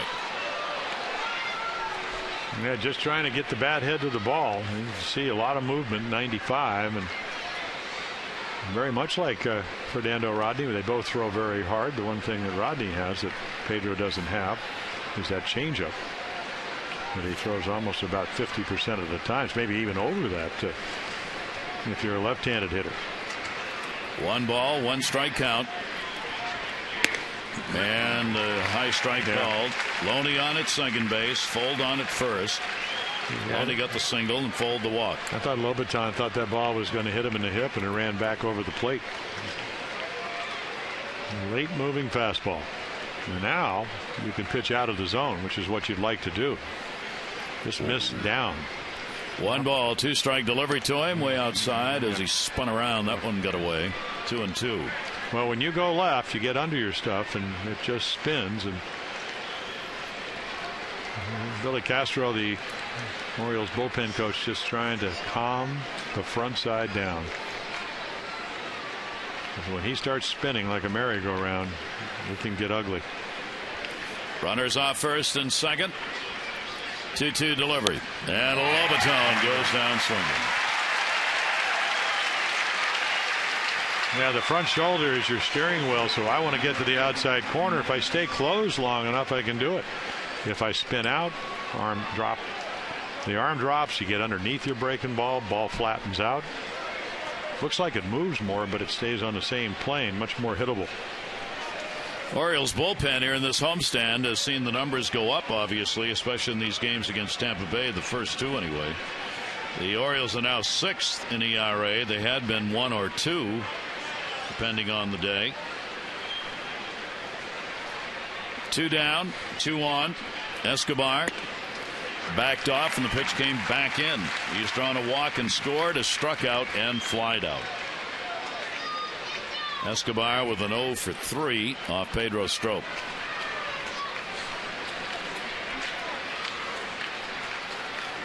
Big out to be recorded to give the Orioles a better chance going to the bottom of the 9th inning. Hold this score at 3-1. Strop's 0-1 delivery to him, and again moving away, and this was inside 1-1. Now the Rays won 90 games last year. They were 11th in runs scored, 697, but they only gave up 577. Best pitching, a little different look this year. If they win today, they'll be 3 games over 500. Rays pitching is 11th in ERA in the American League, and that's going to be inside, and a 2-ball 1 strike count from Pedro Strop. Well, they have to get Price healthy. He's on the DL, last year's Cy Young Award winner with a tricep problem, and then James Shields pitching along with Wade Davis for the Kansas City Royals. Not good to win the Cy Young. What? For the next year, apparently. This has been a tough one for Cy Young winners.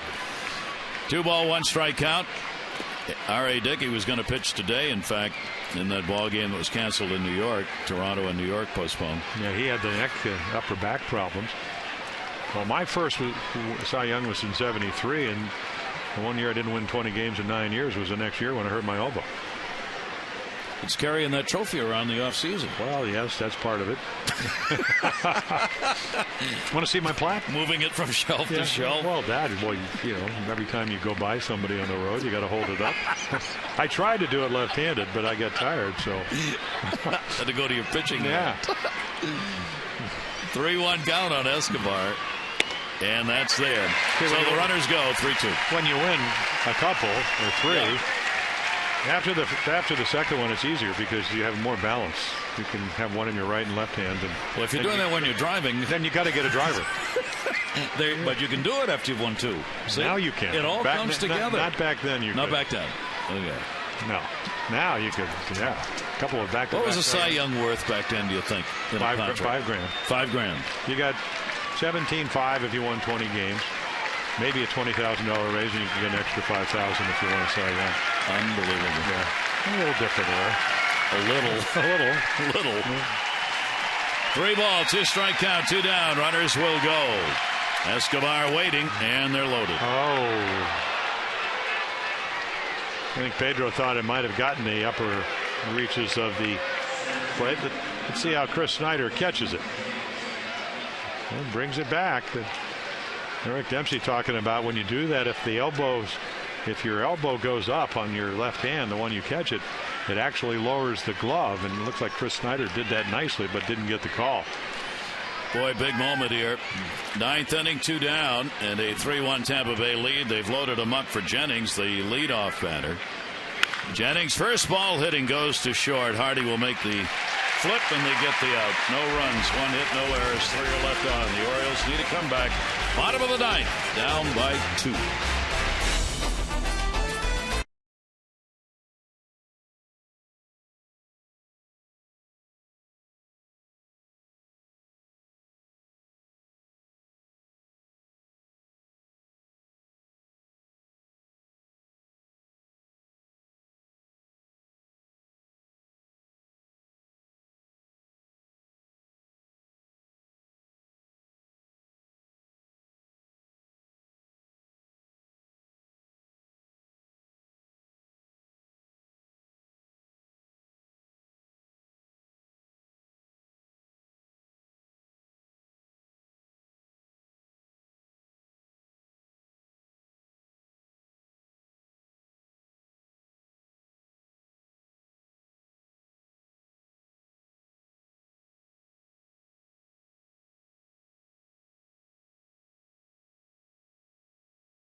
Of the 9th coming up. Birds are down by 2, but they've stranded 2 men on third base in this game. You hope that doesn't come back to haunt them. You know, the 3 elements that you need is good pitching, good defense. So far, Chris Tillman gave them a very good game today. They played good defense. They need a little timely hitting. They're down 2 in the 9th. They did score 6 in the opening game. We only need 3 to win this thing. That's it. 3 home run hitters are due up. Let's see how it turns out. Back upstairs to Gary and Jim.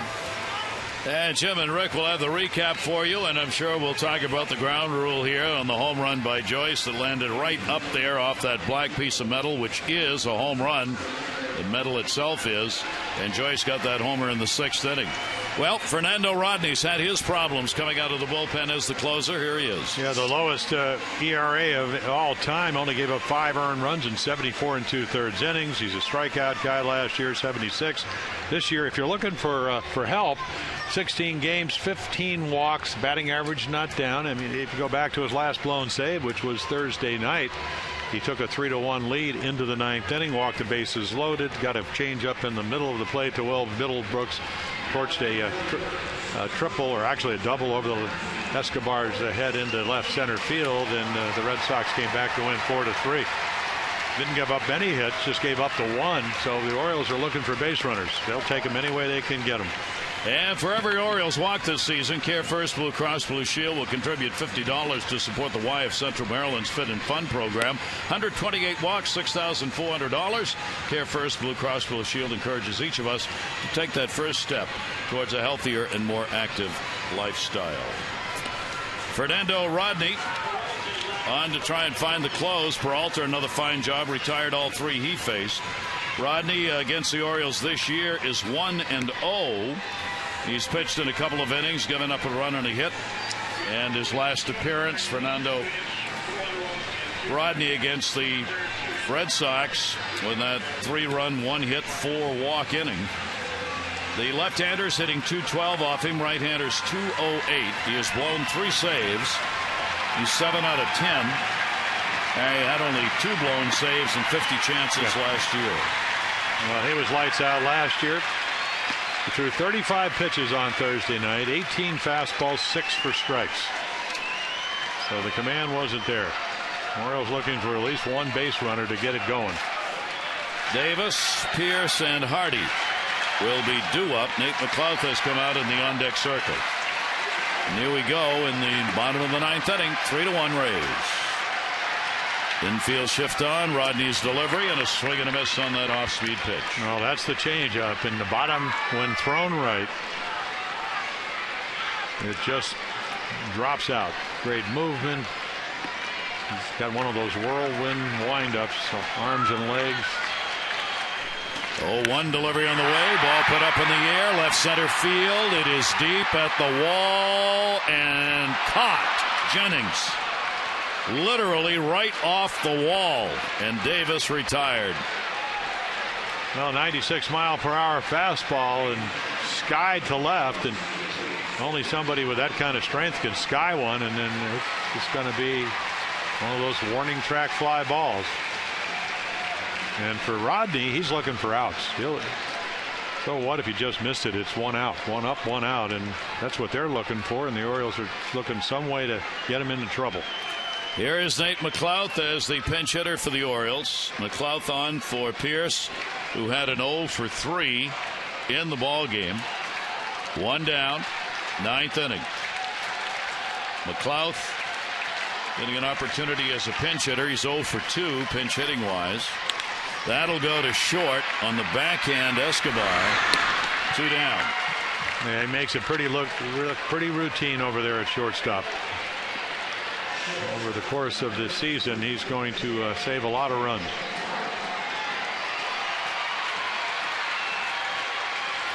So the Orioles down to their final out to work with in this ball game.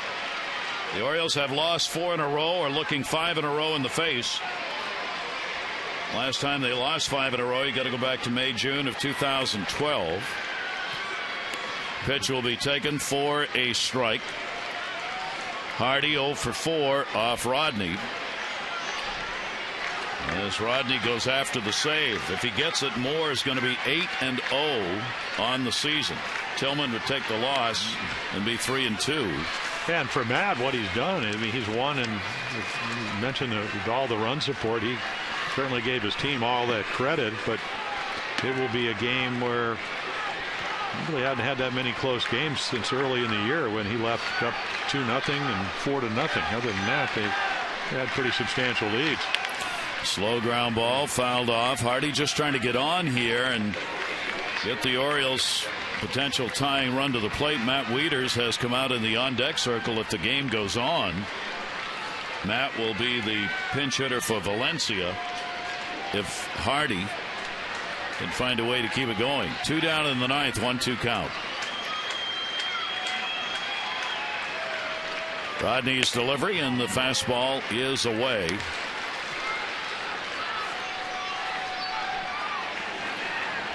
This has been a tough homestand for the Orioles as they lost 2 to San Diego and are on the verge of losing 3 here to Tampa Bay. 2-2 delivery way up high. Rodney just lost that one. 3-2. Well, he did it on Thursday night. He spins. Watch his head.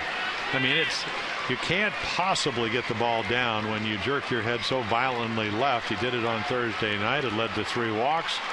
And the Orioles are hoping that he gets wild here. Any way to get on. 3-2 delivery. Hardy a chopper to short. Escobar the big hop. And Tampa Bay has swept the series. So Rodney comes on and retires the side in order. The Orioles have lost their 5th in a row. And Tampa Bay comes away with a sweep and their 23rd win. To the folks at WJZ, we bid you a good afternoon. So there's your final line. Join us again tomorrow. The Yankees will be in town. Freddie Garcia against CC Sabathia for the opener. Our coverage begins 6:30 Masson HD with O's Extra presented by Geico, followed by our game coverage at 7. This has been a Masson presentation. Our final score here, the Rays win it by a score of 3-1. Jim and Rick, O's Extra presented by PNC is coming up right now. For Jim Palmer and all of our crew, I'm Gary Thorne. Adieu.